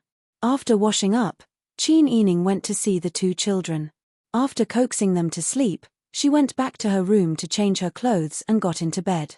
Pang Xiao also lay down with Qin Yining. He held her in his arms and gently patted her to coax her to sleep. His cherishing and patient look was just like how Qin Yining coaxed Brother Zhao and Brother Han. His eyes were full of tenderness. Qin Yining slowly fell asleep with his low and magnetic humming. In her sleep, she unconsciously snuggled into his strong and warm arms. She even stretched her slightly cold feet onto his legs. Pang Xiao hugged Qin Yining. Her soft and fragrant body scent filled his breath. The person in his arms was so dependent on him and considerate of him. But even an upright official couldn't resolve family disputes. He wasn't even afraid of bleeding on the battlefield, but when it came to the Yarrow clan, he was troubled. Today's incident seemed to have come to an end. But he still said in front of his father-in-law and mother-in-law that he would give them an explanation. What explanation was he going to give them? Could it be that he was going to find an excuse to let his mother stay in the guest courtyard and provide her with good food and drink while forgetting all the grievances that Qin Yining suffered in public? It was his mother who bullied him first. It was also his mother who spoke viciously and slandered Qin Yining's chastity. She even looked down on the entire family Qin. His own mother couldn't be beaten or scolded. She had just been brought out of the farmstead and she had already caused such a ruckus. Pang Xiao really didn't know what to do. He could go and kowtow to his father-in-law and mother-in-law to apologize, but this mistake was ultimately committed by the Yarrow clan. Would his perfunctory attitude be effective? Pang Xiao stared blankly at the canopy. He couldn't help but sigh softly. In order to let Qin Yining sleep comfortably, he had maintained that position ever since Qin Yining found a comfortable position in his arms. However, no matter how comfortable the pillow was, Qin Yining had already closed his eyes. He still heard Pang Xiao's sigh. As soon as he heard Pang Xiao's sigh, Qin Yining immediately woke up. She rested her head on Pang Xiao's shoulder and didn't move at all. Qin Yining knew that Pang Xiao was worried. He also knew what Pang Xiao was worried about. However, similar things happened again and again today. Was Qin Yining really not angry or aggrieved at all? If he really didn't feel anything, then Qin Yining would be a wooden man. She was angry, aggrieved, ashamed, and resentful.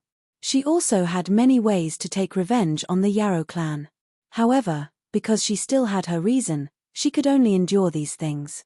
For the sake of the overall situation, she could only pretend that she didn't care. Qin Yining really wanted to see what Pang Xiao would do. She really wanted Pang Xiao to teach the Yarrow clan a lesson. Only then could her grievances be completely relieved. However, now she was lying in Pang Xiao's arms in the middle of the night. This man, who could cover her with a quilt even if the sky fell down, couldn't sleep. Qin Yining's heart ached. Things outside were already very chaotic. Pang Xiao had to command the 100,000 soldiers of the South Pacifying Army, and so many people were eyeing him covetously. He was working so hard outside, and when he returned home, he couldn't have a comfortable and peaceful environment. He also had to worry about the discord in his family. Qin Yining didn't want Pang Xiao to suffer this kind of grievance. Ji Shi. Qin Yining, who had just woken up, had a kind of indescribable hoarseness and softness in her voice. She was as delicate as a kitten. Pang Xiao suddenly came back to his senses. He gently patted Qin Yining's back with his big hand and asked softly, "What's wrong? Are you thirsty?" Qin Yining shook his head and asked, "Why haven't you slept yet?" "No, I just woke up." "Nonsense." Qin Yining turned over and lay on Pang Xiao's body. He smiled and said, "You're coaxing me again. We are husband and wife. Do you think I don't know when you're asleep and when you're awake?" Pang Xiao couldn't help laughing. He shook his head and said, "Well, I know my sister Yi is the best. Come and lie down. I'm sleepy too." Qin Yining couldn't help shaking his head and sighing, "Well, I know what you're thinking and why you can't sleep. Don't worry. Our family won't be separated. Not to mention my ability, my father will definitely come up with a suitable way for our two families to live safely in Sierre. I understand. I've always known my father-in-law's ability. I also believe that he has this ability. So, you don't have to worry about my father holding any grudges. Because no matter what, his principles won't change." I know. Pang Xiao said with a smile. Qin Yining said again, "Since you know this, then there's another thing you're worried about." Qin Yining smiled and lay on Pang Xiao's chest. His long raven hair spread over his back and Pang Xiao's chest and arms. "Don't worry. I'll go and apologize to the old madam tomorrow. Even if my father has the intention, the two families still need an opportunity to reconcile. I believe that if I apologize, the old madam won't pursue this matter anymore." Pang Xiao's heart softened when he heard this.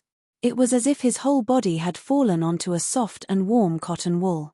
It was indeed a perfect way for the younger generation to apologize to the elder. This way, the Yarrow clan would be able to pass on the surface and wouldn't continue to be entangled. The storm between them could also be resolved in the shortest time possible. If he was selfish, he could agree and let Qin Yining go. However, Pang Xiao couldn't do such a thing. Qin Yining had suffered such a great grievance. In order to not make things difficult for him, he even took the initiative to make such a request. If he shamelessly agreed on the spot, then he would be bullying Qin Yining.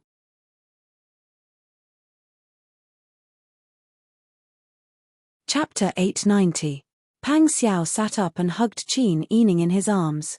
He said in a low voice, "What's there to apologize for?" "Apologize? This matter isn't your fault. You're not the one who should apologize. You're not allowed to go." His tone was fierce. However, Qin Yining was amused by his expression.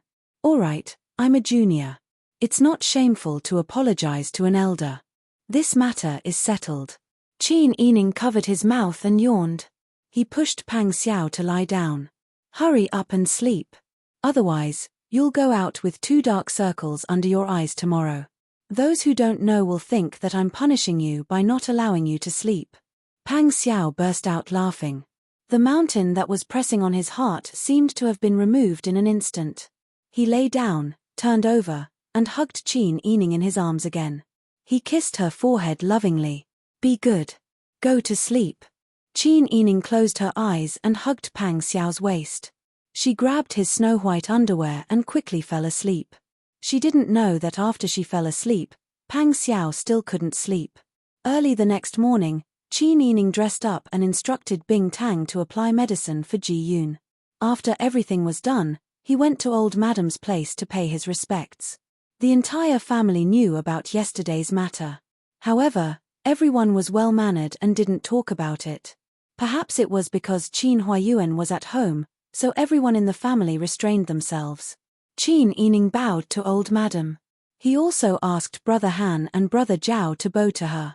The whole family couldn't close their mouths from smiling because of the 2 children's charmingly naive appearance. Qin Huayuan took the opportunity to say with a smile, "Mother, our luggage is ready. I think it's the same for our in-laws' side. Why don't we prepare some food and wine today and have a reunion dinner together?" As soon as Qin Huayuan said this, everyone nodded in agreement. Although it was called a reunion dinner, it was actually a farewell dinner. No matter what, they were about to part ways. The whole family was somewhat reluctant to part with Qin Yining and Pang Xiao. After all, once they left, Pang Xiao and Qin Yining would be left to fight alone. They did not know when they would meet again. Qin Yining smiled and said, "Then I'll send someone to invite old Master Yarrow and the others." When Qin Huayuan saw that his daughter didn't seem to have any grudges, he couldn't help but sigh inwardly at Qin Yining's maturity and sensibility. Because only when one grew up would one realize that sometimes, a family didn't necessarily have to fight for a winner. If one won alone, but destroyed the harmony of the family, it couldn't be considered a victory. Only when one achieved one's goal would it be considered a true victory. Taking a small step back could achieve greater things. Many people knew which one was more important, but there were very few who could truly control their emotions. Pang Xiao was very ashamed. Today, he lowered his head and didn't say anything. When Qin Huayuan saw this, he really didn't want to make things difficult for Pang Xiao. He also didn't want to spoil the relationship between the young couple. He smiled and said, "Today, you're not in a hurry to go to the military camp, right? In any case, you can go after the banquet." Pang Xiao was very happy that his father-in-law took the initiative to talk to him. He nodded and said, "Yes, xie yu, father." His gratitude was very complicated. Qin Huayuan understood and was very happy. "What are you talking about? It's a small matter. Remember, no matter what, we're still a family." "Yes." Qin Huayuan's words moved Pang Xiao so much that his eyes were a little hot. He had a wife who understood the big picture and a family that was so sensible. If he didn't appreciate it, even the heavens wouldn't let him. When he went back, he had to make it clear to the Yarrow clan.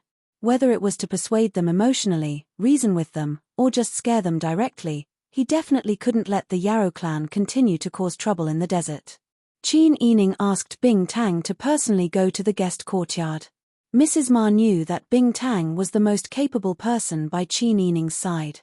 When she heard that the in-laws were holding a banquet and even invited them to go together, she immediately let out a long sigh of relief.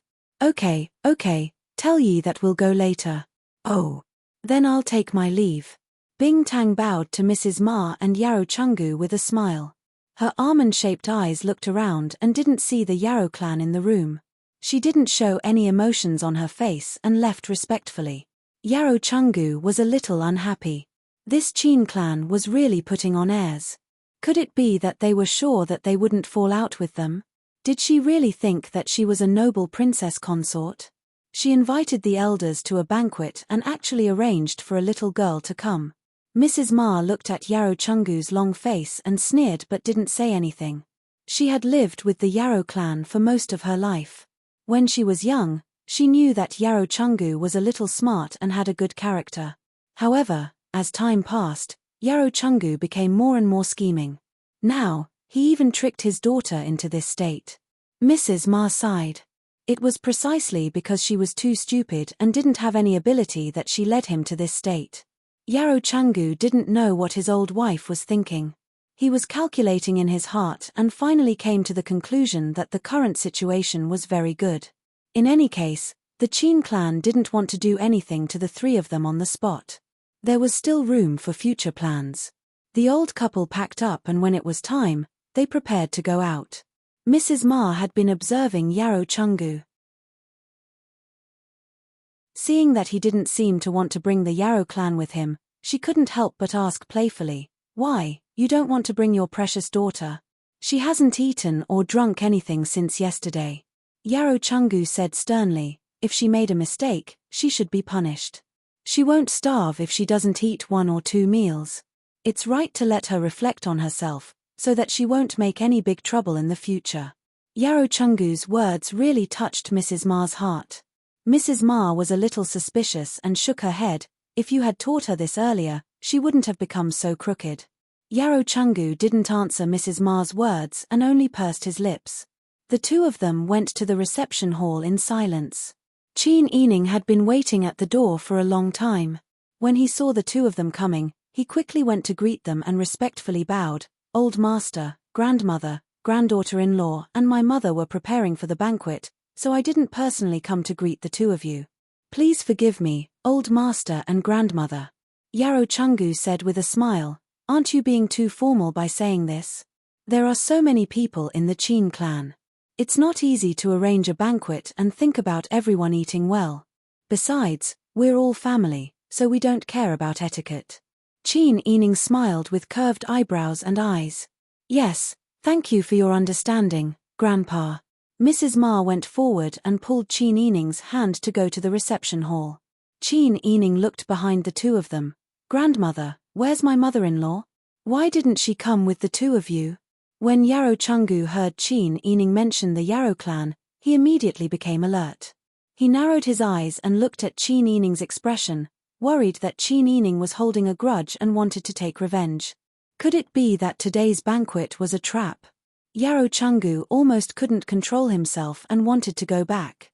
Qin Yining saw that Yarrow Chungu's expression was strange, so he looked at Mrs. Ma inquiringly. Mrs. Ma said, "Don't worry about her, lest she comes and bully you again. She's like a shit-stirring stick." Yarrow Chungu felt that Mrs. Ma's words didn't sound right, so he coughed heavily. Ever since Qin Yining went to the door to greet the guests, Pang Xiao had been standing in the corridor of the reception hall like a log, watching from afar. He pricked up his ears to listen, afraid that Qin Yining would be wronged again. The young couple's behavior amused Qin Huayuan and the Sun clan, who were only a window away. Qin Huayuan had already comforted the Sun clan last night. Cheng Po had carefully analyzed that if the Yarrow clan made trouble again in the future, he would tell the Sun clan how to deal with them. Therefore, after a night, the depression in the Sun clan's heart had long disappeared. They even somewhat hoped that the Yarrow clan would make trouble again, so that they could find a chance to vent their anger for Sister Yi. They clearly saw that Pang Xiao was depressed today. Now that their daughter took the initiative to talk to the old madam of the in-laws family, while their son-in-law stood in the corridor and watched for fear that their daughter would be wronged, the Sun clan and Qin Huayuan were in a better mood. They walked out of the reception hall and greeted them with a smile. "Old Master Yarrow, old madam." Qin Huayuan saluted and said with a smile, "Why don't you come in and sit? The wine and dishes are ready, and the banquet is about to begin." When Madame Ma saw the kind smiles on Qin Huayuan and Madame Sun's faces, it was as if nothing had happened. Madame Ma was moved and held Madame Sun's hand. Yarrow Chungu's reaction was exactly the opposite. The alarm in his heart was ringing. Bad, bad. Qin Huayuan's attitude, was he holding back something bad? Qin Yining turned around and said to Qin Huayuan, "Father, I just said that my mother-in-law didn't come today." Pang Xiao also walked forward and looked at Mrs. Ma inquiringly. Qin Huayuan said with a smile, "Mrs. Ma must still be angry with Sister Yi." "No, don't say that." Yarrow Chungu hurriedly waved his hand. Qin Yining blushed and said, "In fact, yesterday was really a misunderstanding. It was my ignorance that made old madam so angry. I've been waiting for them to arrive so that I can apologize." Mrs. Ma felt sorry for Qin Yining and hurriedly said, "Good boy, I know your heart and I know you have been wronged. To tell you the truth, your troublesome mother-in-law is kneeling in the wing room as punishment." Qin Yining was surprised. How can she do that? Yarrow Chungu said righteously, "Why can't she do that? She acted like that, throwing a tantrum without distinguishing between right and wrong, speaking without thinking and hurting people. She deserves to be punished to kneel." Qin Huayuan hurriedly said anxiously, "That can't be done. It is my daughter who should apologize to Mrs. Ma. How can she be punished to kneel?" What he said, Yarrow Chungu's pupils shrank. He secretly cursed this official for being so unforgiving. Qin Huayuan's words were clearly for the Yarrow clan, but in reality, he was blaming Yarrow Chungu for being a busybody. He didn't think clearly and only punished her to kneel. Wouldn't the Yarrow clan hate Qin Yining even more? Yarrow Chungu was also a quick-witted and eloquent person, but at this moment, he couldn't say a word to deal with it. Qin Huayuan thought for a while and said, "How about this? Let's go and pick up Mrs. In-law as a family and let Sister Yi apologize to Mrs. In-law. This reunion banquet should be a family reunion no matter what." Mrs. Ma felt guilty and felt that Qin Yining had been wronged. Therefore, she held Qin Yining's hand with one hand and the Sun Clan's hand with the other. Her face was full of guilt. Qin Yining and the Sun Clan couldn't help but feel sorry for this kind-hearted and righteous old woman. They didn't want to make things difficult for her anymore. Yarrow Chungu, on the other hand, secretly sighed in relief. As long as the family Qin was willing to give them a way out, it was fine. After one night, the Yarrow clan should have thought it through. If there was a way out, it would be easier for the family to talk and do things when they met in the future. Otherwise, if they quarreled, how would they get along when they went to Sierre?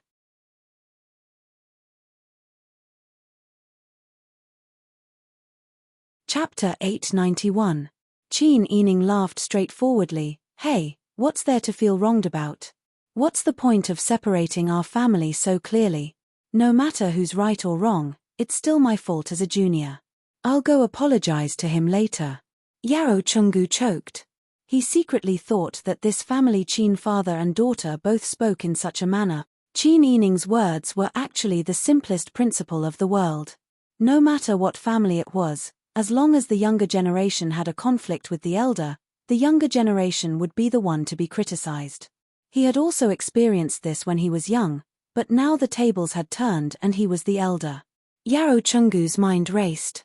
With a face full of admiration and pity, he complimented, as expected of a young lady from a large family. "The daughter of wise Pan and is indeed extraordinary." Qin Huayuan laughed and said that he didn't dare. Pang Xiao, on the other hand, could tell that Yarrow Chungu's words were not quite right. From the look in his grandfather's eyes, could it be that he deliberately mentioned the words wise Pan? One had to know that back then, it was precisely because of Qin Huayuan's plan to sow discord that the emperor of Northern Ji had used against him that wise Pan became famous. Pang Xiao was extremely intelligent. How could he not understand the hidden meaning in everyone's words just now? Sister Yi was willing to suffer for the sake of the harmony of the family, but he couldn't play dumb. He immediately said, "I'll go with them. I'll also kowtow to the old madam." Although he said kowtow, his expression clearly indicated that if the Yarrow clan did anything wrong, he would be on the side. He wasn't afraid that Qin Yining would be wronged again. Madame Ma and the Sun clan were very straightforward and didn't have such meticulous thoughts. Madame Ma was even more happy. The family didn't completely fall out with each other. It was all thanks to Sister Yi's willingness to compromise. In this way, Qin Huayuan went into the room to inform the old madam. Then, He and the Sun clan took the servants and accompanied Chin Ening and Yarrow Chungu to the guest courtyard. They invited the Yarrow clan back to the front hall for the reunion banquet. Some things would only be tormented when they were in a dilemma. Once they made a decision, they would be in a good mood. Although Chin Ening was on the way to see the Yarrow clan, he was thinking about what the two children would eat at the banquet later. Soon, they arrived at the door of the guest courtyard. A servant was guarding the door. When she saw Qin Huayuan and the Sun clan coming, she hurriedly bowed respectfully and looked a bit nervous. "Old Madam Yarrow, Old Madam, Old Master Yarrow, Old Madam, Old Madam. Get up. What's wrong?" Qin Huayuan could tell that something was wrong with the old woman's expression. The servant glanced at Yarrow Chungu and Madam Ma hesitantly and whispered, "It's nothing. It's just that it's not quiet inside." "It's not quiet." Qin Huayuan was puzzled. Yarrow Chungu and Madam Ma's hearts skipped a beat. Was the Yarrow clan making trouble again when they weren't here? They hurriedly entered the courtyard. As soon as they stepped on the clean tiles in the courtyard, they heard screams, curses, and smashing sounds coming from the wing room. "What are you? Whose dogs are you? How dare you not let me eat? It's not that we don't let you eat. It's Old Master Yarrow's order. Without his order, how could we let you eat? How about you endure for a while? When Old Master Yarrow comes back and has orders, we will immediately prepare food for you. Is that okay?" "Bah. Bullshit. I think you were sent by that little bitch to torture me. That bitch holds a grudge and I exposed her shortcomings. Now she wants to harm me like this. Do you think I don't know my father? He loves me the most. He said that he punished me by making me kneel and not letting me eat. It's just empty talk. When did he ever let me go hungry? Only you two dogs don't know anything. Just wait. When my son comes, I will take your heads and kick them like balls. Oh, Old Madam Yarrow, please calm down." With a crash, some unknown wooden object was smashed, followed by the sound of broken porcelain, crashing and clanking, causing the few people in front of the door to stop in their tracks. Qin Huayuan and the Sun clan's faces immediately darkened. Pang Xiao held Qin Ening with one hand and didn't allow her to take a step forward. She clenched her fists so hard that they made cracking sounds. Poor Sister Yi. She had been compromising. He didn't expect that his good mother would criticize her like this behind her back. Madam Ma's face was livid. She raised her foot and was about to kick the door, but Yarrow Chungu beat her to it. "Shut up." Yarrow Chungu pushed open the door and came face to face with Yarrow Sha standing on a thick mattress. Her hands were holding a blue and white porcelain vase high up in the air, about to smash it. The floor was covered in broken pieces, and the chair and table had been overturned. It was clear just how much trouble she had caused. The two servants who were ordered to watch Yarrow clan had already hidden in the corner and were trembling. Yarrow Sha looked at the people that had come to the door and finally stopped what she was doing. She threw the porcelain bottle to the ground, and there was another crashing sound. "Father.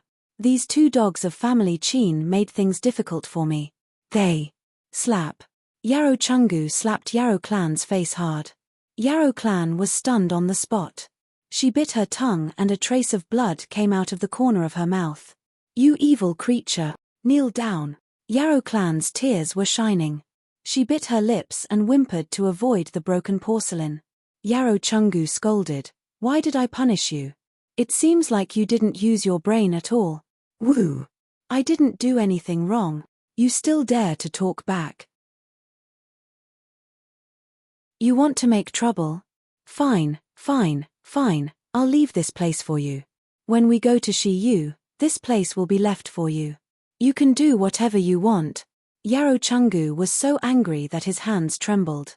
He angrily turned around and strode away. He tripped and almost fell on the broken porcelain on the floor.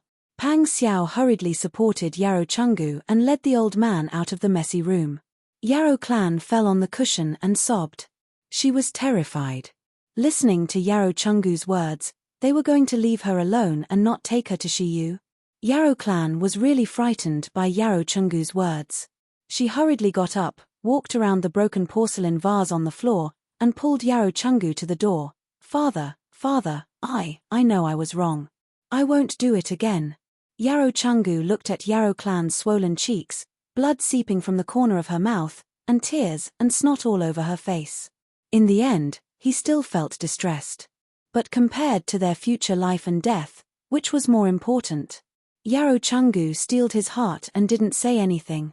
Instead, he looked at Qin Huayuan questioningly. Qin Huayuan had a smile on his face, but his aura was imposing.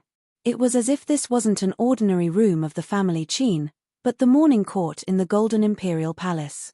No matter how shrewd Yarrow Chungu was, he had never seen Qin Huayuan with such an imposing manner. He became more and more nervous. This time, it was completely over. Yu Ping's scolding was so unpleasant that the whole family had heard it behind their backs.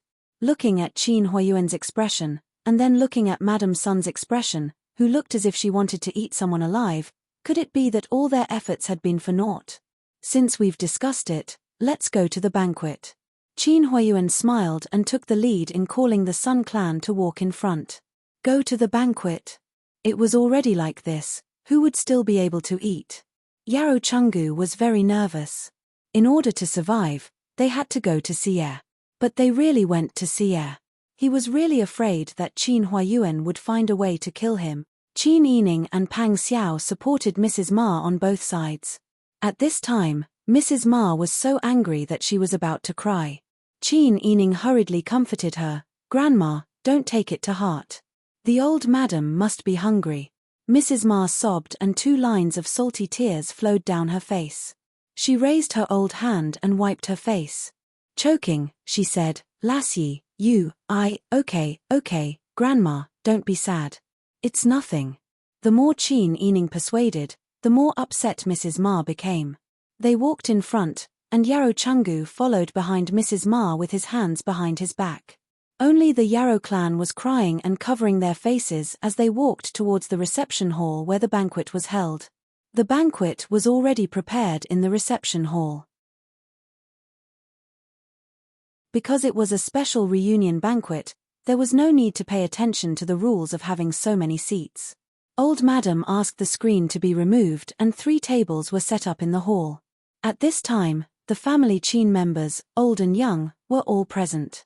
Seeing Qin Yining and Pang Xiao coming back from afar, Brother Zhao and Brother Han ran over happily with their short legs. Mother, Daddy, Brother Han wants to be carried. The children's voices were sweet and childish, making the tense atmosphere in the group relax. Pang Xiao and Qin Yining each carried the 2 little guys. Qin Yining smiled and shook Brother Zhao. Oh, my baby Brother Zhao seems to have grown a little. Mother. Brother Zhao hugged Qin Yining's neck and leaned his face against Mrs. Ma who was close to him. Great-grandma. Ah. Good child. Mrs. Ma was very sad and immediately burst into tears. Brother Zhao was shocked and used his small hands to wipe away Mrs. Ma's tears. He was also about to cry. Great-grandma, don't cry. Great-grandma isn't crying. Great-grandma is happy. Oh, my good grandson, let great-grandma hug you. Mrs. Ma hurriedly wiped her face with her sleeves and held back her tears. She smiled and took Brother Zhao into her arms. He was such a good child who looked so much like Pang Xiao's child. Why did the Yarrow clan always doubt his bloodline, hate the 2 brothers, and be so mean to the Qin clan? Why did she not understand the daughter she raised more and more? Brother Han blinked his big eyes curiously and poked his small head out of Pang Xiao's arms. Great-grandma. Ah, great-grandma is here. Great-grandma is happy. Why do you adults cry when you're unhappy and cry when you're happy? For a moment, Mrs. Ma didn't know how to answer. Brother Han opened his small hands and said to Qin Huayuan, Grandfather, hug. Grandmother, Brother Han wants to be hugged. Qin Huayuan's mood improved a lot. He took Brother Han, who was asking for hugs everywhere, and said with a smile, quickly go inside. At this time, the family Qin people had already stood up and greeted them with a smile. Everyone had heard about what happened in the Fu yesterday, but this was the chief branch's private matter. Everyone tacitly expressed respect and didn't talk about it. Now, they saw that Yarrow Chungu's expression was normal, but Mrs. Ma and the Yarrow clan had cried. The Yarrow clan's face was also suspiciously swollen. Everyone was puzzled, but because of their upbringing, they didn't show it. Qin Huayuan politely led Old Master Yarrow and Mrs. Ma to sit next to the old madam.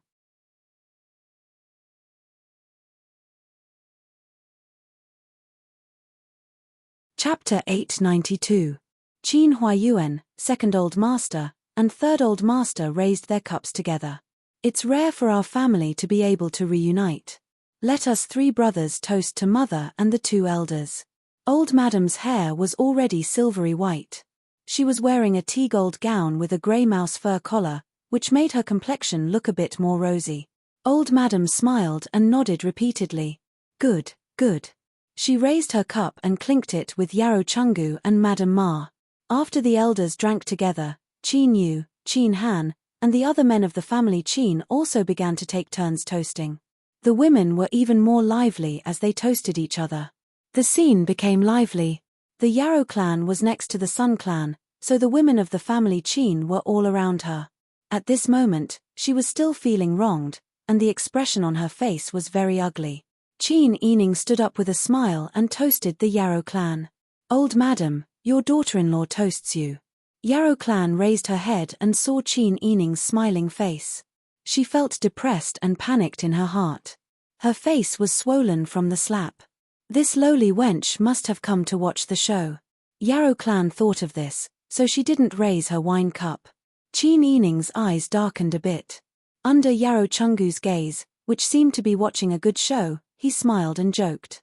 Old Madam, you're not still angry with me, are you? You see, my cloak and skirt have been destroyed. You can take it as a punishment.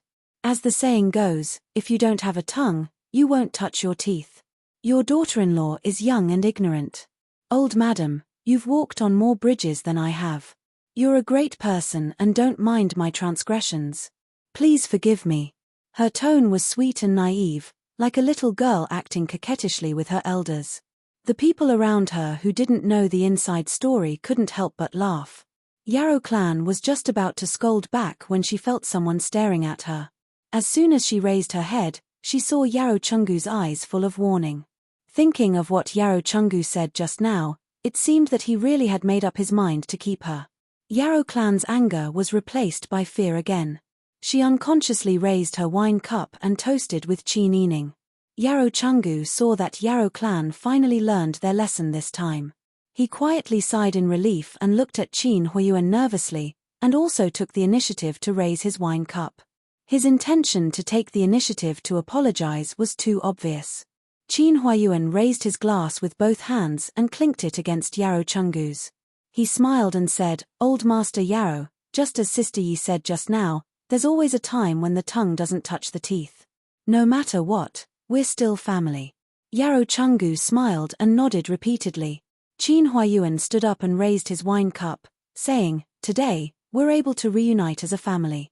How many twists and turns have we gone through? I'm sure everyone has an account in their hearts. Here, I propose that we all drink together. Eldest brother, I toast you. Eldest uncle, nephew toasts you. Second master, third master, Qin Han, Qin Yu, the Sun clan, second madam, Han's second young mistress, and Qin Huaining all stood up and drank a cup of wine together. Qin Huayuan suddenly sighed with emotion. The members of the Qin clan who are gathered here today have all gone through near-death experiences. When this place was still Dian, the situation in the imperial court was treacherous, and Qin's mansion became a target several times. That bloody incident made us lose a lot of family members. Qin Huayuan turned to Yarrow Chungu and Madam Ma, saying, Old Madam, you two may not know that at that time, our family Qin was implicated in the matter in the imperial court. More than half of our family members were killed. The blood that flowed out that day gathered into a stream and dyed the ground of Qin's mansion red. Half of Qin's mansion was burned down by fire. The Qin's mansion where we are now was renovated by Sister Yi in private with her own money. Yarrow Chungu and Madam Ma's hearts were particularly heavy. That day, Qin's mansion was involved in such a dispute, and blood flowed like a river in the mansion. But who could say that the tragedy of Qin's mansion was not the future of their masters? If they stayed here, sooner or later, they would walk the same path as Qin's mansion. Yarrow Chungu cherished the opportunity to go to Shiyu with his family Qin more than now. Qin Huayuan continued. After that, family Qin moved to the capital and experienced another bumpy experience. Because of my mistake, Qin's mansion was targeted again. That day, I narrowly escaped death in the north. The hardships I went through are indescribable. If Sister Yi hadn't arranged for someone to rescue me in time, I'm afraid I would have died. Not only did I lose my life, but I also implicated my family members. Later, our Qin's mansion was able to safely leave the capital. Sister Yi stayed behind and secretly sent everyone here out. Qin Huayuan's voice suddenly choked when he said this. When he looked at Qin Yining, his eyes seemed to be filled with tears. Sister Yi, you are a good child. When I wasn't here, you helped your second uncle and third uncle a lot. Many things in the family also depended on you. You protected our family for me and almost sacrificed yourself several times. You sacrificed a lot, whether it was money or energy. You did so many things in silence. I am grateful to you, but I feel sorry for you. Qin Yining's eyes immediately became moist. She quickly stood up and shook her head. Father, why are you saying this? We are a family. Why do you have to say this? Qin Huayuan shook his head and walked to Qin Yining's side with a glass of wine in his hand. He patted her on the shoulder and turned to say to everyone present, this time, the desert oasis that we're all moving to was discovered by Sister Yi in the early years after she was kidnapped by the Tartar Yutjin Khan. That day, when I was taken to the oasis by Sister Yi's subordinate, the Hall Master of the Qingtian Alliance, I also heard about what happened at Shiyu. Sister Yi really had a narrow escape from death that day. But fortunately, everything turned out well. Now, Sister Yi left people there to manage it. The people there still believe that Sister Yi is a goddess bestowed to them by the heavens, and that Jishi is the real king there. So, after our family moved there, we were able to live a noble life. It was all thanks to the karma between Sister Yi and Jishi. When everyone heard this, they couldn't help but look at Qin Yining with curiosity and admiration. What she had experienced was far beyond all the other women. Her ability was outstanding, and many men couldn't even compare to her. Qin Huayuan patted Qin Yining's shoulder and said, this time, all of us are going to move away. Sister Yi and Jishi have to bear all the dangers and hold up the sky for us.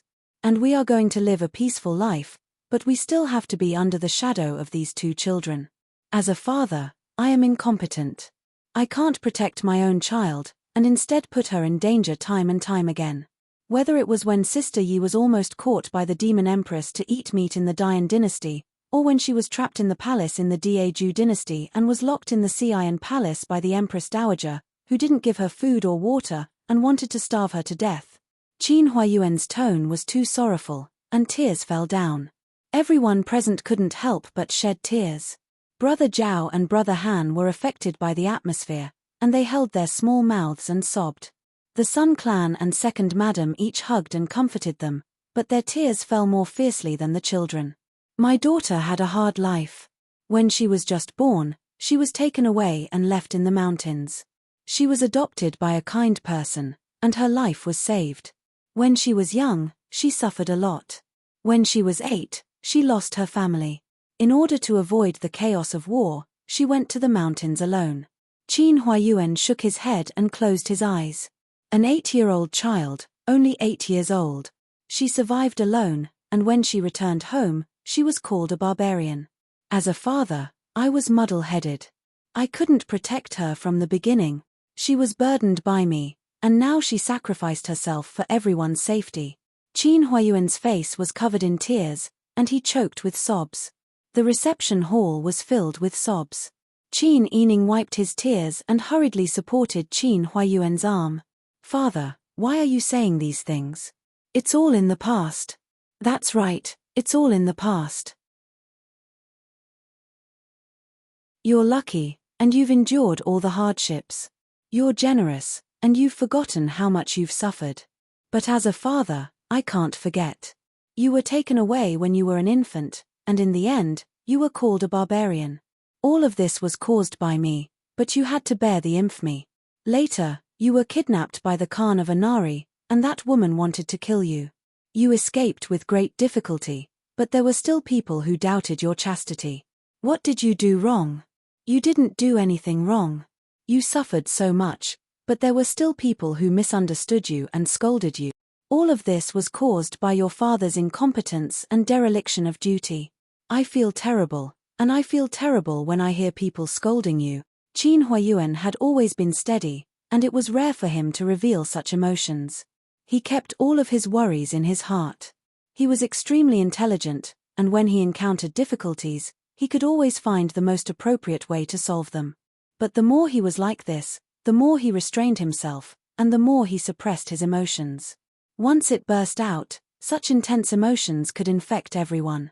Everyone in the Qin family was shedding tears. Even Yarou Chenggu, who had a heart of stone, had tears brimming in his eyes. Dowager Duchess and Qin Huaining were sobbing uncontrollably. Qin Huaining walked to Qin Yining's side and took the initiative to hold her hand. The corners of his lips quivered for a long time, and he said in a hoarse voice, "I'm sorry." Qin Yining shook her head. There was a smile on her face, but her tears kept flowing. "It's okay, it's not your fault."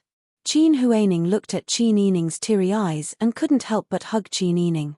"I'm sorry. I shouldn't have treated you like that day. I knew long ago that I was wrong." Qin Yining smiled and hugged Qin Huaining back. "It's okay, I didn't blame you long ago.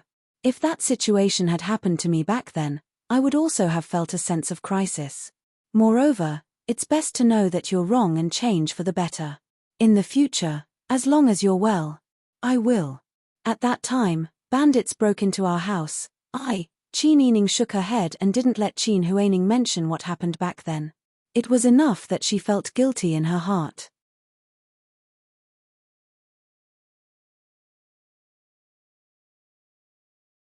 Chapter 893. Qin Huaining shook his head with a smile. No, one who survives a great disaster is bound to have good fortune in the future.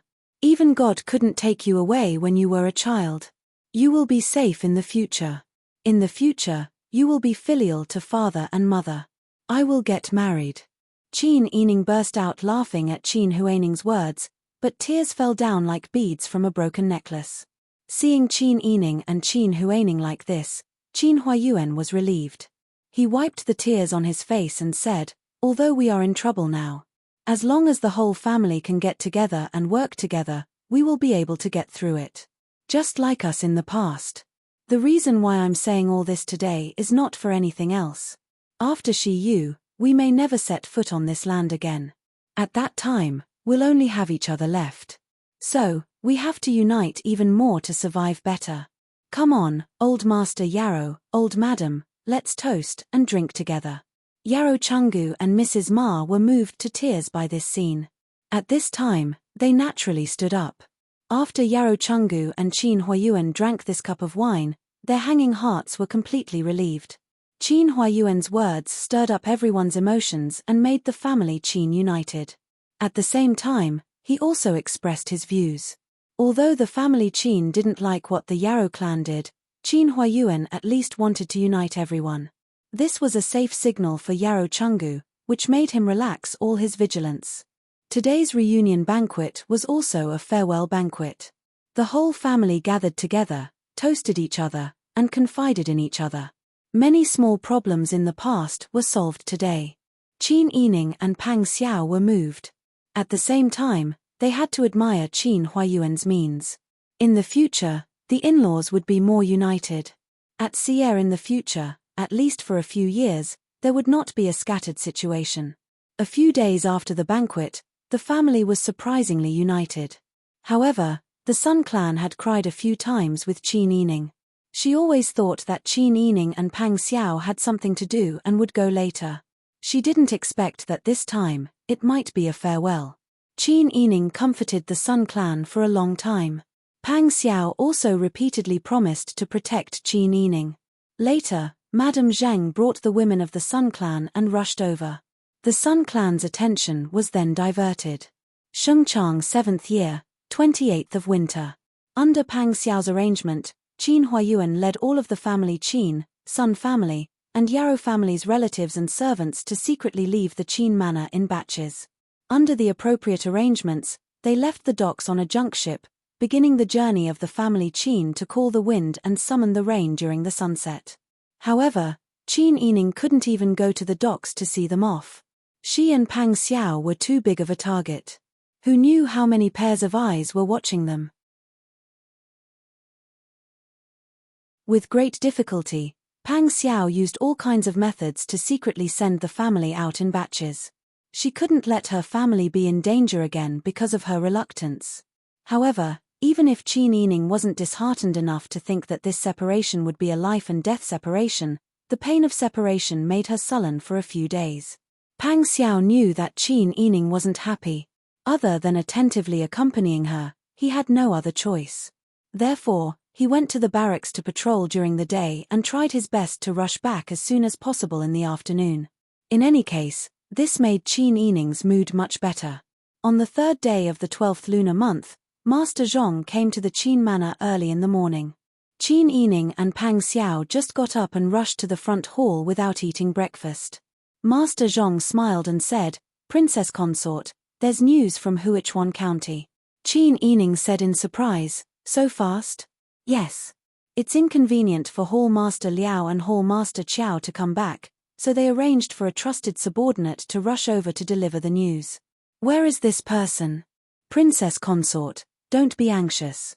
I've brought him here. He's just outside the room." Qin Yining's eyes lit up. He hurriedly ordered, "Quickly invite him in." Ji Yun curtsied and quickly went out to invite the person. Bing Tang brought Lian Xiaoju to prepare tea and snacks. On the day of Qin Huayuan's departure, these 3 people knelt in front of Qin Yining and refused to go to Shiyu. Qiu Lu and Xian Yun also wanted to follow suit. However, Qin Yining entrusted the 2 children to them and they had no choice but to leave.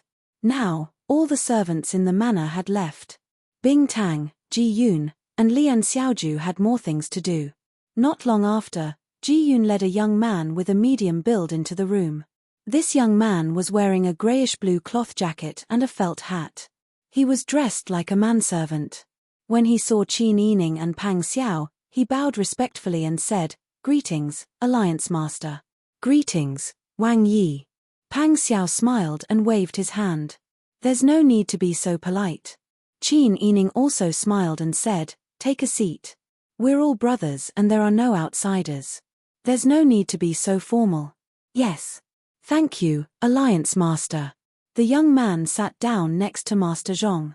Qin Yining first asked him to eat tea and snacks. The young man didn't stand on ceremony and finished 2 plates of snacks in a few bites. He then gulped down a large pot of hot tea. Perhaps it was because of the silence in the room, but he also realized that his behavior was a bit too rude. He scratched his head and laughed. "Alliance Master, you must be joking. What are you talking about? This brother looks familiar. How should I address you?" "My name is Meng Qin. I've always been following Hall Master Qiao.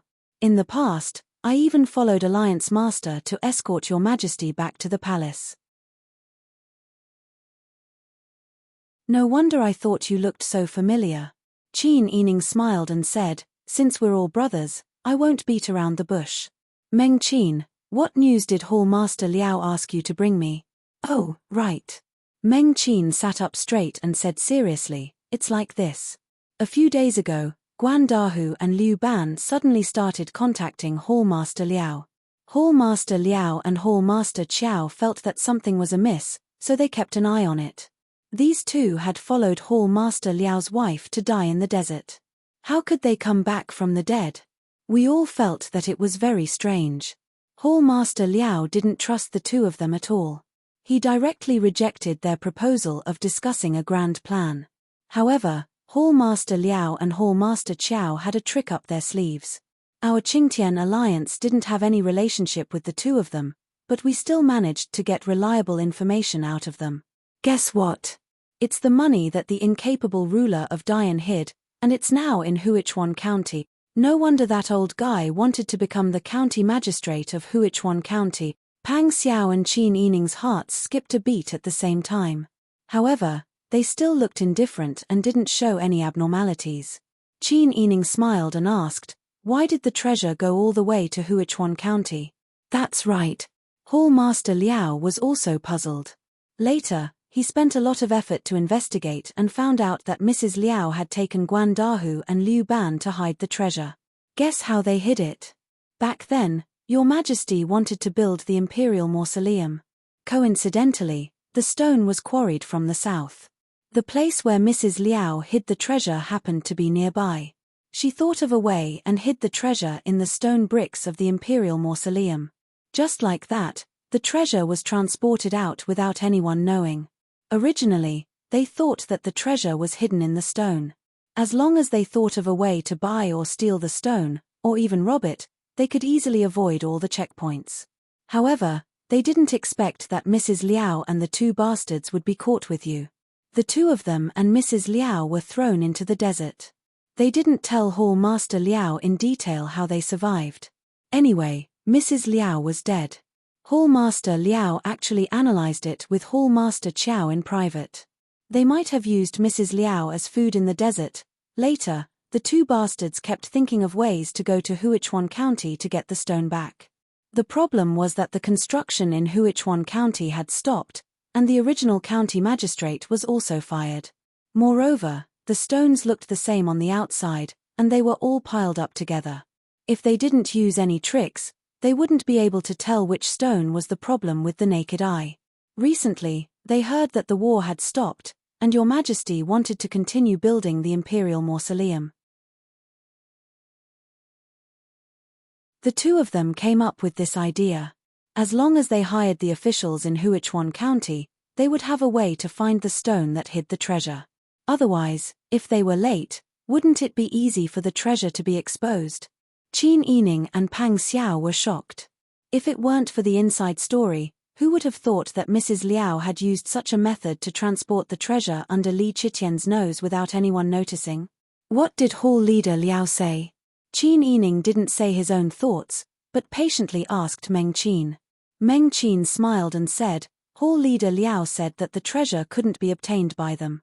The two of them aren't good people, and of course, they couldn't be exposed to Your Majesty. Hall Leader Liao said that Your Majesty is so troublesome even though he doesn't have money. If he has money, who knows what he will do? He spent so much money to build the imperial mausoleum, and he didn't even think about what the people were eating. Meng Qin said, and her smile gradually faded. He didn't forget the original intention of the Qingtian alliance.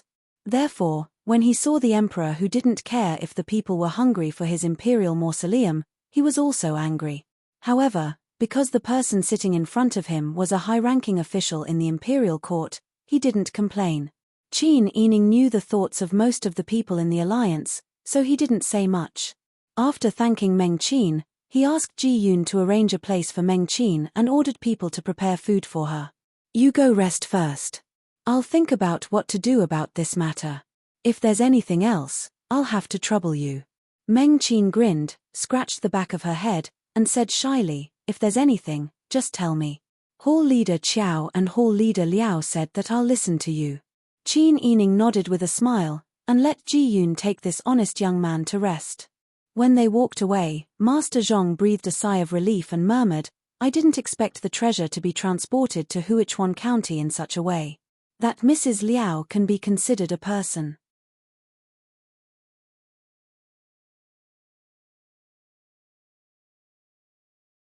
Chapter 894. Pang Xiao pondered for a long time and shook his head. This matter isn't easy to deal with. It's like looking for a needle in a haystack to find an abnormal stone brick among a large number of stones. It's not only difficult for us, but it's also difficult for Guan Dahu and Liu Ban. Even if they become county magistrates, they still have to check the stones one by one. After all, the transportation may not be done by their own people. If it's done by their own people and they know the general direction, it'll be better. Yes. Mrs. Liao and the others didn't want this batch of treasure to be transported to Huichuan County. It's just that they didn't expect Wuta Golden Khan to suddenly intervene and kidnap the people. Master Zhong said, they contacted Hall Master Liao because they don't have enough people. This matter is really difficult to deal with. It's difficult to find the stones. What's more difficult is that this matter must be carried out secretly. We can't let the people in the imperial court find out anything strange. Qin Yining frowned and looked at Pang Xiao. She said bluntly, if they report this matter to the heavens, His Majesty will do anything for the treasure. He can arrange for more people to search for the treasure. At that time, it will be easy to find the treasure. I'll say something disrespectful, but if this silver is taken by your Majesty, I think not only you but also Jilan will be in danger. The two of you are the most suspicious. If we don't get rid of you, how can your Majesty be at ease? Qin Yining's words were very direct. He didn't mean to avoid Master Zhong. Pang Xiao smiled and understood Qin Yining's arrangement. He didn't refute it. Master Zhong's forehead was sweating, but he was only slightly afraid for a while before his eyes became firm. In the Dian dynasty, Duke Dingguo's Sun family had a miserable end. Duke Dingguo was an unyielding hero. In the early years, he worked hard for the Dian. Sun family was full of loyal officials, but in the end, what benefits did they get? For the sake of his own selfishness, the self-indulgent ruler did not care about ethics and morals. Looking at Pang Xiao, who was full of righteousness and awe-inspiring awe, Master Zhong became more and more worried. He broke out in cold sweat and could not help but say, Wang Yi, you have to think of a way.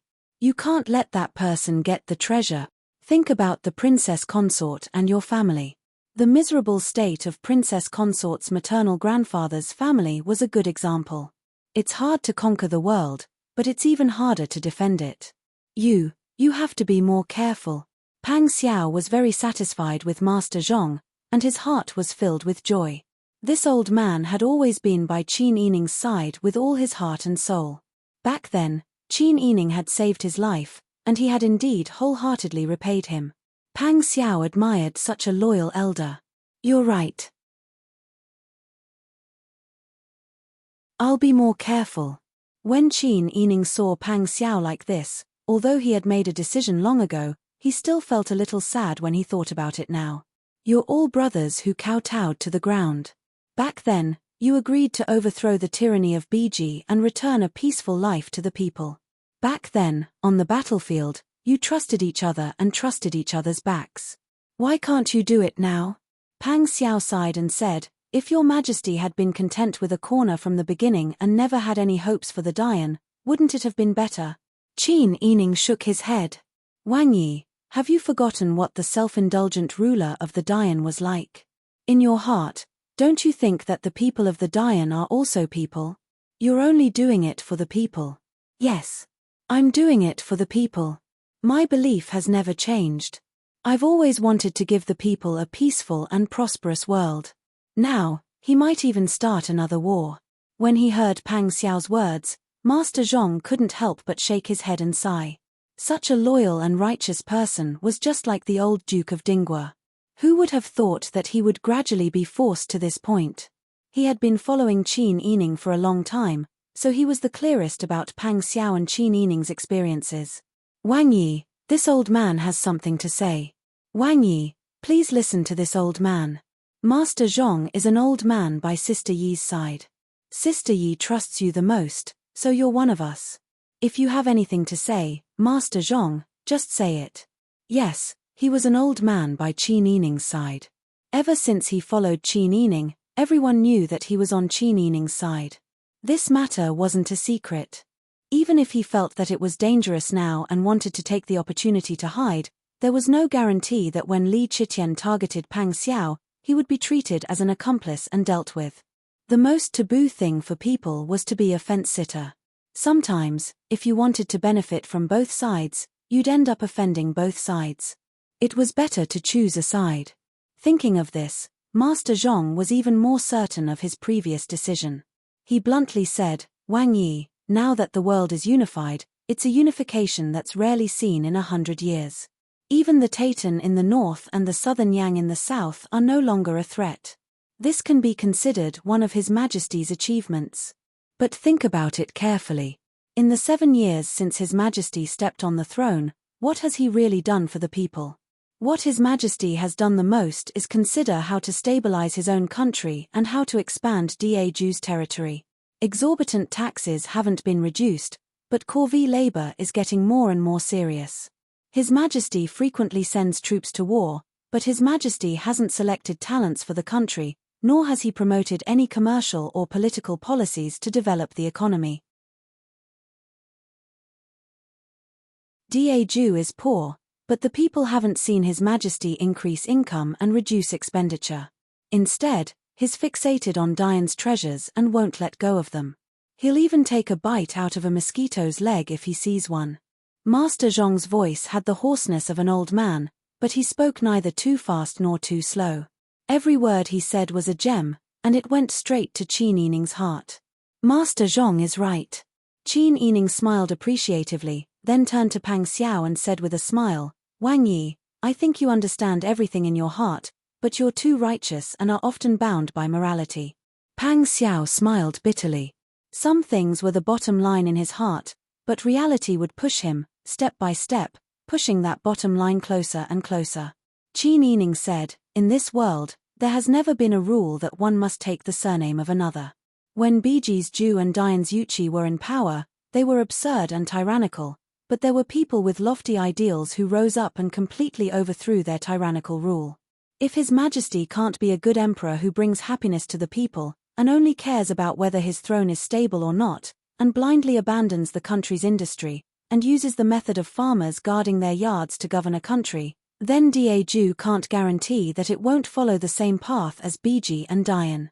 Furthermore, he doesn't think about how to use people to make Jew prosper, but he doesn't care about right or wrong, and kills meritorious officials for his own selfish reasons. Even if you and I stretch out our necks to be executed, and follow His Majesty's wishes, it's just to protect the world and temporarily prevent war. But who can guarantee that in the future, there won't be people who can't stand his actions and overthrow him? Master Zhong also nodded in agreement. Wang Fei's words are reasonable. This old man also has the same thoughts. If we hand over 10,000 li of land and the people of the world to unknown people in the future, it's better to use Wang Yi's hands to resolve it now.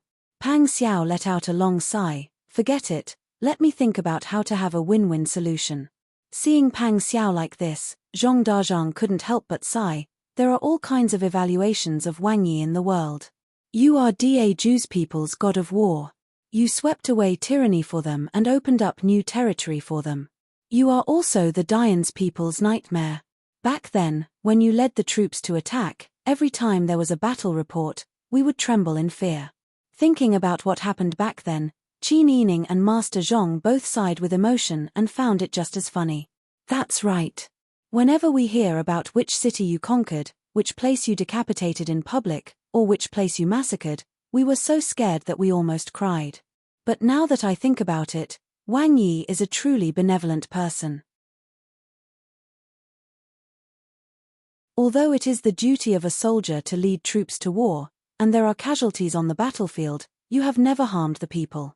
Now that you have been forced to this point by Jinshang, you still retain your benevolent heart. This is truly admirable. Head shopkeeper Zhong bowed sincerely. It is this old man's fortune to be able to follow your highness. Pang Xiao waved her hand and supported Master Zhong, saying, don't say that. Seeing that he had achieved his goal today, Qin Yining smiled and said, all right, we are all on the same side. There is no need to be so polite. I understand Master Zhong's thoughts. Since today's matter is out in the open, Master Zhong should just keep it in your heart. As the saying goes, before the troops and horses are mobilized, the provisions must be prepared first. We should also take stock of the profits from the fields, shops, and factories under my control and discuss how to operate them. Master Zhong was a smart person and immediately understood Qin Yining's intentions. If Pang Xiao had any decisions and wanted to take action, he would need to use money. If Pang Xiao told him first, he would be able to start preparing for it. However, the topic that the three of them were discussing today was, after all, treason and heresy. If it was spread out and people knew about it, it was hard to guarantee that Pang Xiao would not be criticized. His good reputation would also be ruined. Not to mention outsiders, if Pang Xiao's subordinates, the Southern Pacifying Army and the Tiger Army, misunderstood the prince and thought that he wanted to stir up trouble for his own selfish reasons, that would be the biggest fatal wound. Even if Qin Yining hadn't ordered him, he definitely wouldn't have said a word to anyone. Wang Fei and Wang Yi were willing to tell him everything before they returned to Jing. They trusted him so much. He could only repay them with loyalty. When Master Zhong bid farewell, he was the same as usual. His expression was not unusual, but if one looked closely, one could see that his eyes were brighter and more determined than usual. After Master Zhong walked away, Pang Xiao smiled and asked Qin Yining, "You told Master Zhong these words. Are you not afraid that he will spread it and ruin your plans?" Qin Yining smiled and shook his head. "He won't. He has been careful and conscientious when he works with me for the sake of loyalty. Now, no matter if it is loyalty or the future of his family, he knows what he is doing." These kinds of words, if you say it out of the blue, people need to believe it. Slandering an official of the court is a great crime. Slandering a prince of a different surname is an additional crime. Pang Xiao said, "That's true. Right now, even if I tell my subordinates that I want to cause trouble, they probably won't believe that I am doing it for myself. Sir Xie and Sir Shu are so close, they won't believe it either."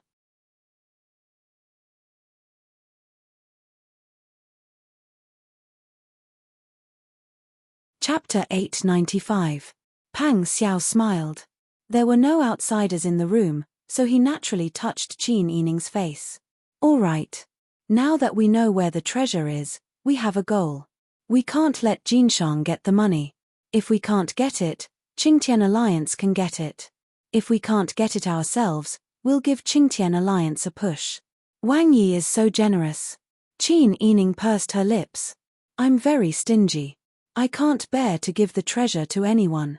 Although Qingtian Alliance won't do anything big with the treasure, it's better that the treasure is in your hands." Pang Xiao was amused by her cute appearance and laughed again. He pulled Qin Yining around the table and sat on his muscular legs. The hairpin in Qin Yining's hair bun makes a light and crisp sound. "Wang Yi, we're in the front hall.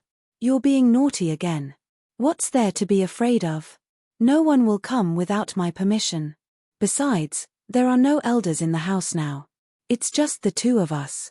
We can do whatever we want." Pang Xiao hugged her waist, which was so slender that it seemed as if he could wrap his arms around her waist with both hands. He kissed her ears and neck lightly, like a dragonfly skimming the water. Qin Yining shied away and laughed softly, but her mind was not idle. "Hey, Jishi. Chem. You said last time that your majesty will arrange for an imperial envoy to supervise the construction of the imperial mausoleum, and the local magistrate will cooperate." "Yes, why?" Qin Yining's big eyes turned and smiled. "Actually, I think that if there's no other way, we can work on the imperial envoy who will supervise the construction of the imperial mausoleum." Ming Xiao burst into laughter when he heard this. "You little girl, you're so crafty. Only me? Didn't you think of this? All right, we're telepathic. We think of the same thing." "That's right. So, if we are talking about cleverness, our Daifu is cleverer." Qin Yining twisted his body and patted Pang Xiao's face. Pang Xiao was amused by her and laughed. Huzi walked to the front of the courtyard and heard the laughter coming from inside. He couldn't help but laugh. He smiled and winked at Bing Tang, who was talking to Ji Yun in the courtyard. "Hey, little Tang." When Ji Yun heard this, she covered her mouth and laughed. She gently closed the Bing Tang. "Hurry up and go. I'm looking for you." Bing Tang blushed and rolled her eyes at Ji Yun. Then, she ran to Huzi. "How many times have I told you not to call me Little Candy? Then how about I call you Meng Meng?" Huzi chuckled and gestured towards the room with his chin. "Wang Yi and Wang Fei are in?" "That's right. What do you want to do?" Bing Tang glared at her defensively. Wang Yi's laughter was too happy. They heard it clearly from outside. "I'm warning you. If you dare to make fun of Wang Fei, I'll let you have a taste of being pricked by needles." Huzi laughed loudly. "What are you afraid of? Wang Yi has been in a bad mood these days." Ever since the old madam's incident, the whole family set off again. Wang Yi saw that Wang Fei was depressed and he was also listless. "I haven't heard Wang Yi so happy in so many days. Now that he's finally happy, I can't be happier." "That's right. Bing Tang had a bitter expression. Wang Fei is really pitiful. The whole family has only been reunited for a short while and now they are forced to separate again. The two young masters have been pestering Wang Fei all day. Suddenly, the two of them are not by her side. Not just Wang Fei, even us who are following them feel empty. It's as if something very important is suddenly missing. What's rare is that both Wang Yi and Wang Fei are in a good mood now. This is great news. Hey, I have a piece of good news to tell Wang Yi. What good news? Huzi made a face and ran towards the main room. I'm not telling you. Bing Tang stomped her foot. You rotten bastard. Huzi laughed out loud. She walked to the door and cleared her throat. She smiled and said, Wang Yi. Come in. Yes. Huzi waited for a while before lifting the warm curtains and entering the room. Pang Xiao and Qin Yining were sitting on the left and right sides of the main seats in the middle. They were both holding teacups and drinking tea. Wang Yi, we just received news that Imperial Envoy Lu Tingzhong is about to arrive at the old capital. It should be within the next 2 or 3 days. Pang Xiao calculated. We finished the negotiations in October. It's been 2 months since Lu Tingzhong arrived. That's not too fast. Qin Yining smiled and said, no matter what, it's good that he's here. Shouldn't we prepare to go back to the capital? If we don't leave now, I don't know what kind of decree your majesty will issue next time. It's time to prepare. Pang Xiao thought for a moment. Sister Yi should visit Boss Qiu often these days. She's taking care of her own child and there's no female elder around. Brother Yang should be 1 month old in a few days, right? Yes, I understand what you mean. I'll take care of Feishan and Brother Yang. Pang Xiao smiled and looked at Qin Yining. She nodded gently. Huzi stood on the side. She clearly felt that she was unnecessary. She quietly left. Pang Xiao and Qin Yining talked for a while. Then they went out and planned to go back to the military camp to make arrangements. Qin Yining called Bing Tang, Ji Yun, and Lian Xiaoju. They took the prepared tonics, clothes, and a small hat and small clothes for Brother Yang and went to the Mu family. Brother Yang was still so cute. Lying in Qiu Feishan's arms, he looked at Qin Yining with a pair of big black eyes. He even knew how to smile and wave his little hands. Qiu Feishan took good care of herself during the confinement period. Her whole body was plump. Her long hair was tied up casually. She wore a black forehead band with red jade. Seeing that her son liked it so much, she couldn't help but smile. He knows who's beautiful and who's ugly at such a young age. When he saw 2 old nannies, he refused to let them hold him. He only allowed them when he saw a beautiful one. It turned out that the wet nurses hired by the family were only young and healthy, and had just given birth to a child. They didn't pay much attention to their appearance. But this kid was different. Among the wet nurses, there was one who looked slightly ordinary. Every time he saw her, he refused to drink her milk. When the old nannies made him laugh, he didn't respond with a straight face. You see how he laughs when you come. Qin Yining listened to it with interest. He sat on the edge of the bed and leaned over to look. As expected, Brother Yang stretched out his little hand to grab Qin Yining's ear happily, which made Qin Yining burst into laughter. Thinking of her own child, she felt a little sad. When Han and Zhao were so young, I also held them all day long. But later, I had no choice. The children were always not by my side. I was worried that they would not recognize me. Now, the children are gone. Sometimes I'm afraid that the next time I see them, they will grow up and forget the mother in their memory. I'm even afraid that I will never see them again. Qiu Feishan didn't have a deep understanding of this pain in the past. Now that she was a mother, she understood the pain of separation. Not to mention other things, if her son was taken away, the next time he saw her, he wouldn't even know that she was his mother. She worked so hard to give birth to him. Wouldn't all her efforts be in vain? Qiu Feishan patted Qin Yining's arm sympathetically. Don't worry. I think Zhao and Han are smarter than other children. And they have Master Qin's guidance. They can't be wrong. Your family members are all knowledgeable people. The female elders are gentle and sensible. Even if you don't mention it, They will often mention you. They won't let the children forget you. Qin Yining smiled. I hope so. But sometimes, I feel that it's better if they can forget me, in case something happens to me in the future. What nonsense are you talking about? Qiu Feishan patted Brother Yang. His Highness will protect you. And that blockhead of my family will also protect you and Wang Yi. No matter what, he won't watch you lose your lives. Qin Yining sighed. Young Master Mu has saved us many times. He is a person who values friendship. He is a good friend of Wang Yi, so he will definitely sacrifice himself for his friend. What's more, his Shubwa wants to assist Wang Yi. I am now tied to Wang Yi's interests. So, whether it is for personal reasons or for business, the safety of you and Wang Yi is already the responsibility of Blockhead. Qin Yining nodded and smiled. Why do you also call young Master Mu a blockhead? Aren't you afraid that he will be unhappy? Of course not. He is very happy that I call him that. He said that only close people call him that. Qiu Feishan smiled very gently. I have seen through him. He doesn't have any bad intentions. Recently, he told me that he wants to send me and my child back to Tianji Valley. He said that as the wife of the Tianji sect's leader, I can't be in danger. When I heard it, I really didn't know whether to laugh or cry. He cares about you. That's right. Perhaps it's because His Highness sent everyone away. He also got some inspiration. He is afraid that in the future, Brother Yang and I will be implicated. Then what do you think?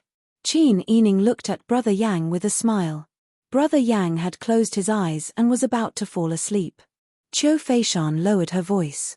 She gently swayed her body and patted Brother Yang. She said, Of course I can't go. He doesn't understand. My grandfather raised me for so long. Although he despises women, he gave me everything he could. He was killed by that bastard Qiu Yuanqing. If I shrink my neck and refuse to avenge him, then I don't deserve to be a member of the Qiu family. But I wanted to tease him, so I asked him what Tianji Valley is like. Are there many disciples in Tianji sect? Are there many people who will serve me and my child? Guess what he said?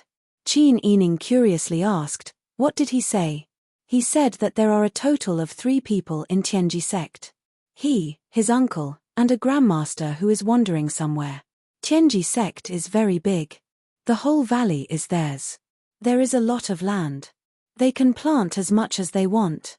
There are no servants. I was shocked when I heard it. The dignified Tianji sect is like this.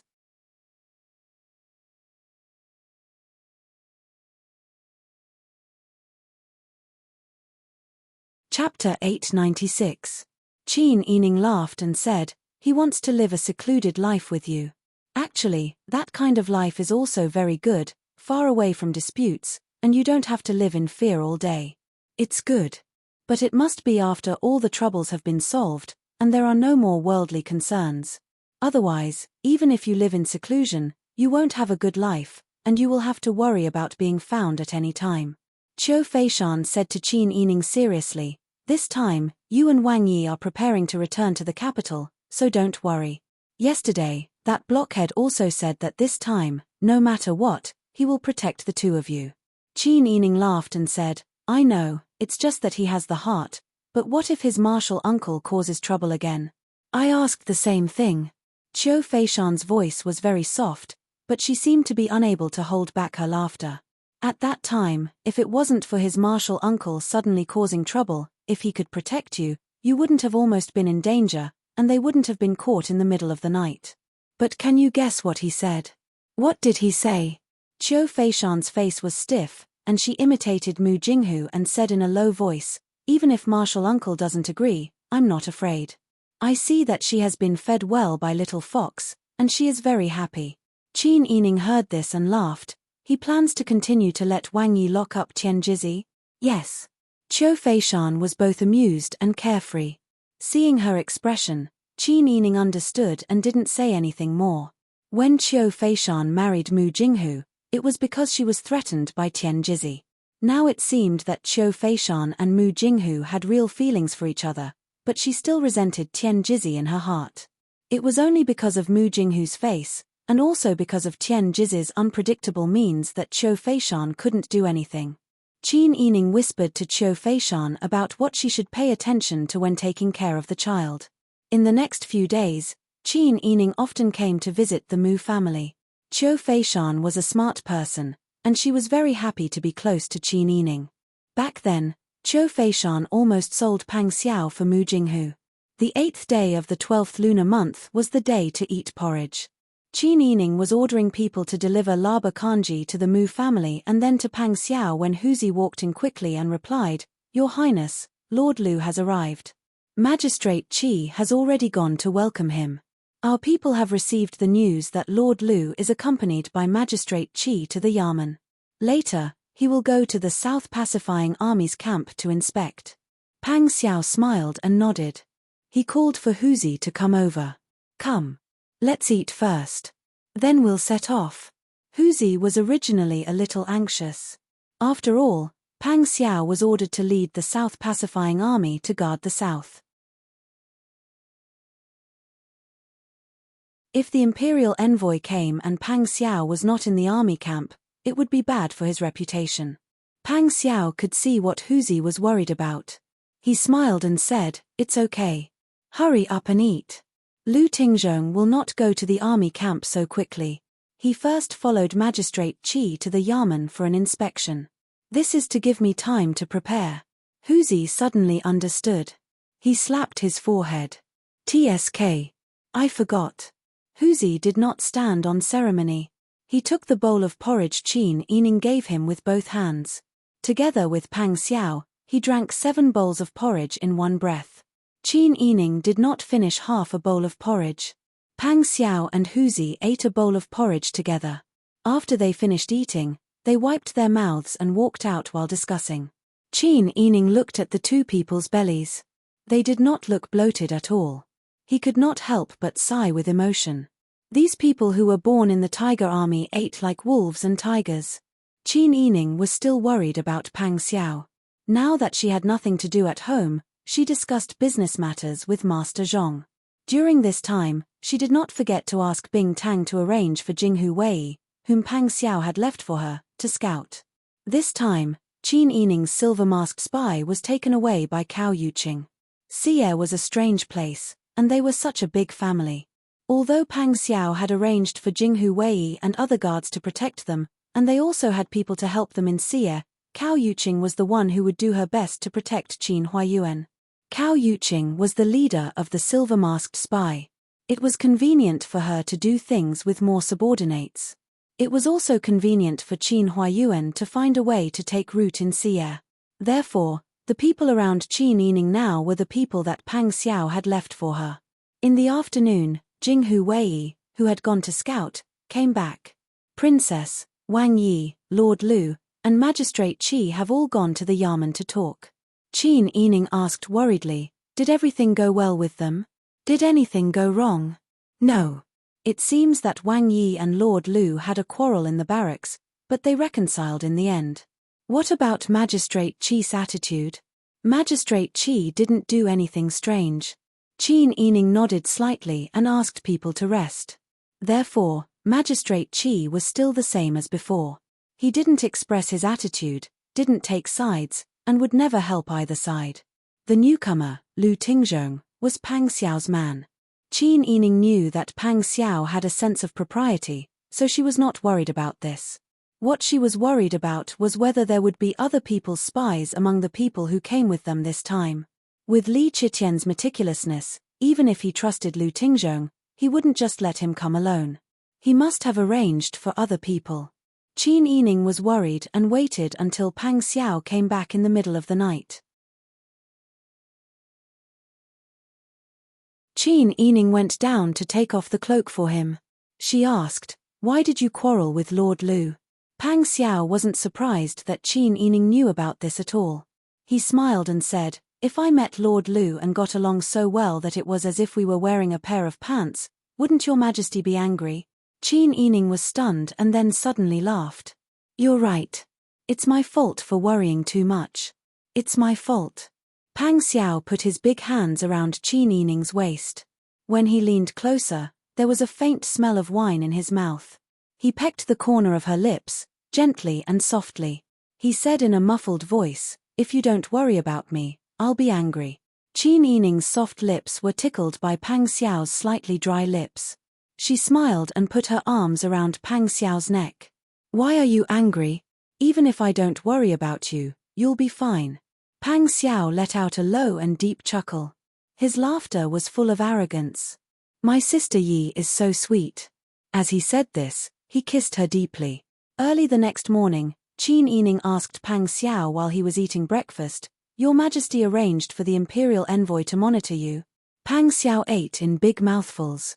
When he heard this, he swallowed the food in his mouth and said, "Your Majesty means that if I continue to defy the imperial edict, the imperial envoy has the power to arrest me and directly escort me back to the capital. If I'm willing to comply, the imperial envoy will continue to stay here and eliminate my influence here." Qin Yining expected that Li Qitian arranged for the imperial envoy to come for this. He nodded and didn't say anything else. Pang Xiao picked up a piece of fish and carefully removed the bones before putting it in Qin Yining's bowl. He asked, "Lu Tingzhong also asked about our family." "What did he ask?" Qin Yining ate a mouthful of fish. Pang Xiao saw that Qin Yining liked the fish, so he continued to pick out the bones for her.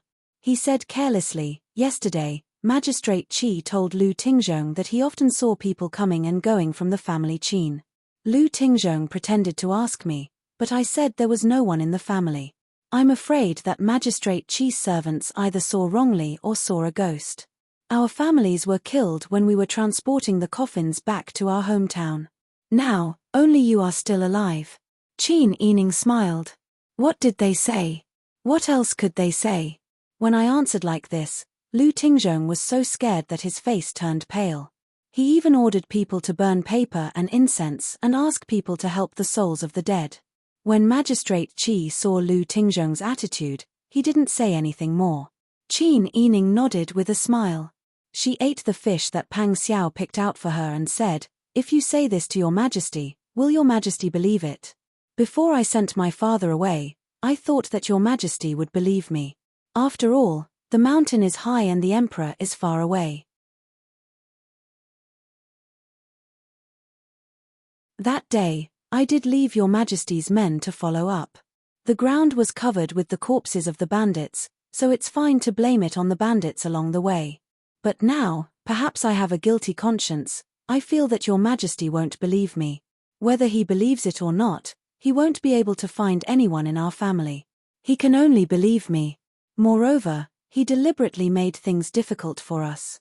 After my father-in-law died, he didn't say anything. He was still angry about the money and provisions he lost. Now, he said that the people in the family Qin and the master of our mansion were killed by bandits on the way back. It's not easy for him to stop everyone's mouths. How can he have the time to ask us? Qin Yining smiled. In fact, Li Qitian might really be able to ask. However, just as Pang Xiao said, Li Qitian would definitely not be able to find her. She insisted that she was no longer around. Even if Li Qitian was beaten to death, he would never think that she had gone to the oasis in the desert. Thinking of this, Qin Yining put down the bowl and chopsticks hesitantly. "Actually, I'm a little worried." "Worried about what?" Qin Yining hesitated and said, "Mrs. Liao and I were not the only ones who were kidnapped by Wutajin Khan. There was also Second Master Lu. Lu Heng seems to be loyal to your Majesty now. Is it possible that he will mention Xie?" Pang Xiao gently scratched the tip of Qin Yining's nose and said with a smile, "Don't worry. Even if he wants to, he won't be able to find Xie. What's more, your Majesty's energy is now with me. How can he have the mind to care about other things?" Qin Yining nodded hesitantly. At that time, Mr. Liao had planted a tracking GU on Lu Heng, but Mr. Liao said that although the tracking GU sensing distance is very far, it can only survive for 3 years.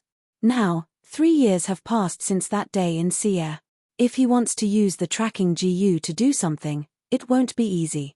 Pang Xiao nodded with a smile. "You don't have to worry. Father-in-law has already discussed with me.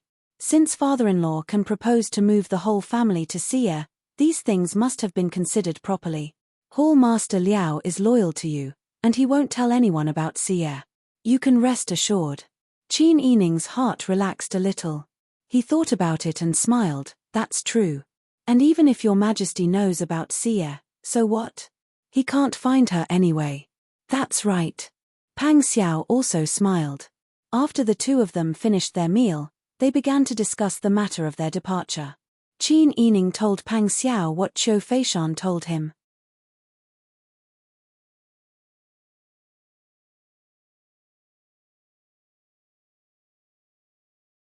Chapter 897. That's right. Qin Yining found it funny and said, how popular is Tian Jizi? Even someone as good-tempered as Mr. Mu has offended him unknowingly. Pang Xiao also felt that it was very interesting. I think it doesn't matter whether she is locked up or not. If she wants to leave, there are many ways to get out. When the time comes, she can still stir up trouble. Moreover, when we go back, we will take away all the trustworthy people. We don't have so many extra people to watch over her. Qin Yining also thought so. He smiled and said, actually, I think Tian Jizi won't cause trouble anymore. Letting Mr. Mu protect you is what she wants to see. She didn't care at first because Tian Jizi wanted her dead. Now that Pang Xiao was forced to gradually walk on the right path, Tian Jizi was relieved of a huge burden. She probably wouldn't be as calculative as before.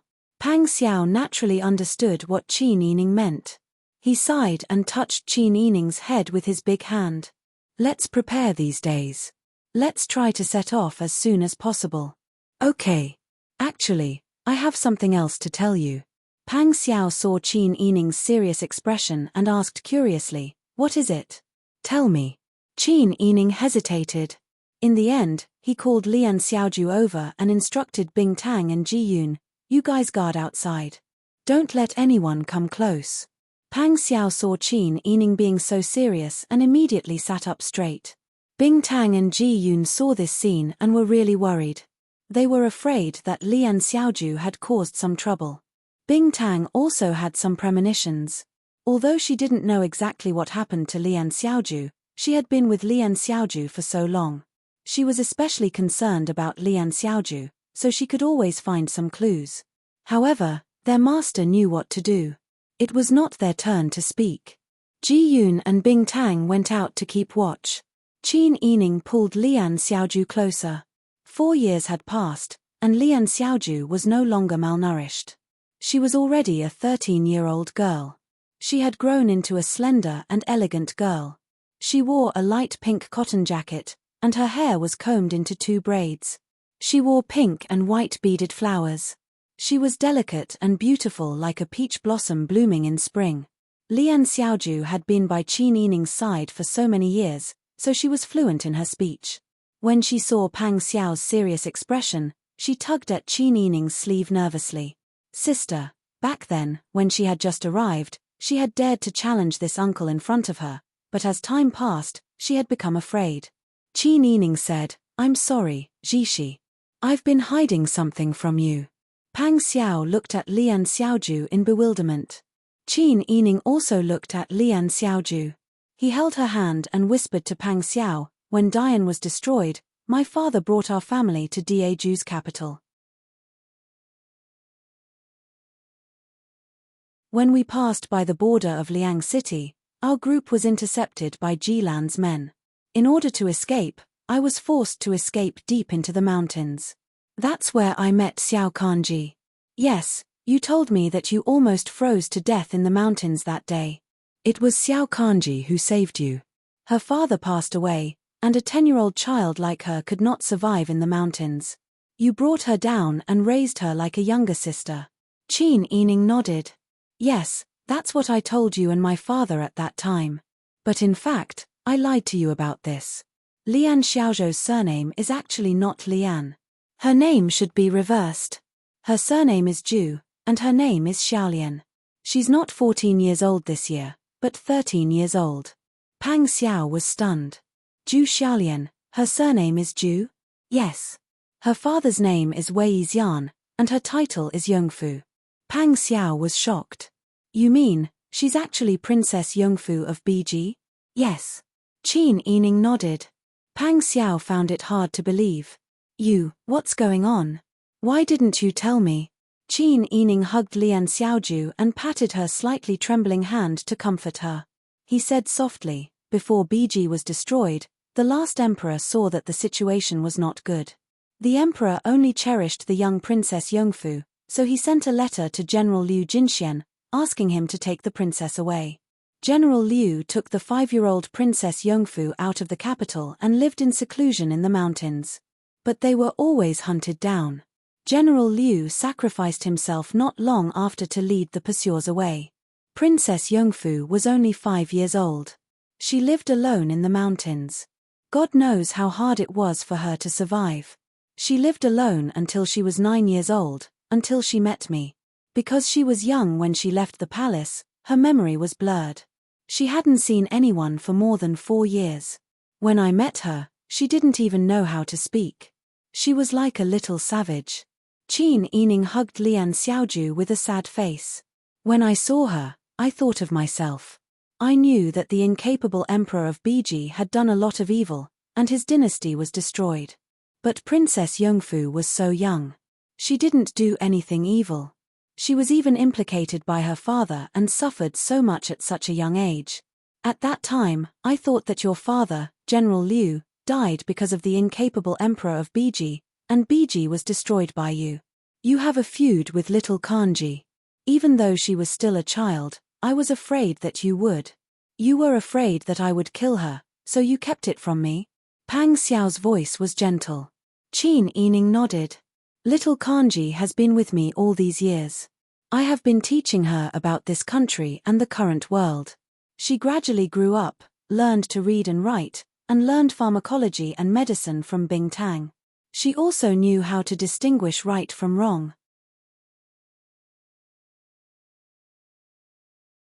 So even though the blood of the Zhu family flows in her body, she is really different from the incapable emperor of Biji. Pang Xiao nodded and didn't say anything. She asked again, then why are you telling me now? Why do you mention the hatred of my father in front of me? Aren't you afraid that I will kill her because of my fear of her? Because you are my husband. We have lived together for so many years, and I know you well. Speaking of the hatred of my father, didn't my father sow discord between Pang Zhongjing and the incapable emperor of Biji? It was precisely because of this scheme that the incapable ruler of the northern Ji state seized the opportunity to deal with the Pang family. But now, you are very good to me, and you have never hated my father. You know very well what is right and what is wrong.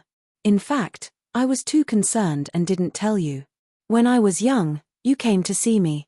At that time, you were 15 or 16 years old, and you could already distinguish right from wrong. You knew that I was innocent. Now that you are almost 40 years old, you can naturally tell whether little Kanji is innocent or not. Pang Xiao smiled. But she is Princess Yongfu. I can tell whether she is innocent or not. Doesn't she hate me for destroying Biji? Lian Xiaoju met Pang Xiao's sharp eyes. She first shrank her neck subconsciously, but she immediately straightened her body and stubbornly blocked Qin Yining's gaze. Don't talk about sister like that. Sister is a good person. I learned how to be a good person when I followed sister. I know that many things my father did were wrong.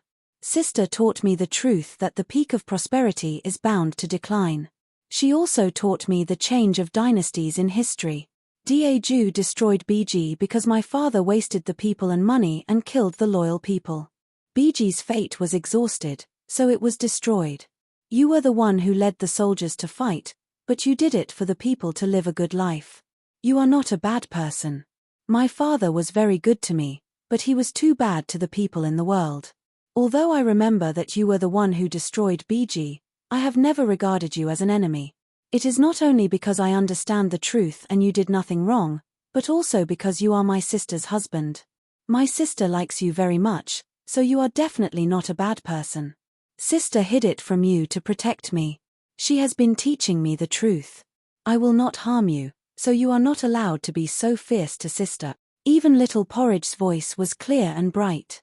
It was as if she had poured out a whole cart of walnuts and said everything that was on her mind. Pang Xiao did not know whether to laugh or cry. Was he an unreasonable person in the eyes of this little girl? However, when she said, "Sister likes you, so you are definitely not a bad person," he was really happy. However, Pang Xiao wanted to tease Qin Yining, so he deliberately smiled and did not speak. Sometimes, a smile was more intimidating than words. When a person spoke, one could judge the person's mood from the tone and content. However, when a person did not say a word, the consequences of letting their imagination run wild would be terrifying. Lian Xiaozhou's hair stood on end. She bit her lower lip with her teeth and was so nervous that her whole body was tense. Qin Yining was not an ordinary person. She knew Pang Xiao too well.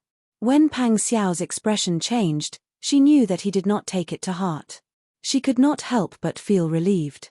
At the same time, she was moved by Pang Xiao's open-mindedness. Seeing that this person was still in the mood to tease others, she pulled Lian Xiaozhou's hand and made her stand in front of her. She rolled her eyes at Pang Xiao and comforted, "Ignore him. Your brother-in-law is like that. He is not serious at all. He is not angry." Lian Xiaozhu looked back at Pang Xiao's fierce face. She was very suspicious of Qin Yining's judgment. "Big sister, how about you send me away so that I won't be suspected by others?" Pang Xiao was so angry that he laughed. "Suspect what?" Lian Xiaozhu said, "Of course you suspect that I have the intention to avenge Imperial Father." Pang Xiao pointed at his heart. "I will sit here and let you take your revenge. See if you can kill me." Lian Xiaozhu was so scared that her face turned pale. However, she stubbornly said, "I said it clearly just now. Why can't you understand what I am saying? I don't want revenge. The change of history is the general trend. Sister taught me so much so that I can live a good life. If I kill you now, will I be able to live a good life? You say it as if you can kill me." Pang Xiao laughed. "You bad person, bad uncle." Lian Xiaozhu glared angrily. Qin Yining saw that the two of them had changed the topic. He shook his head in amusement.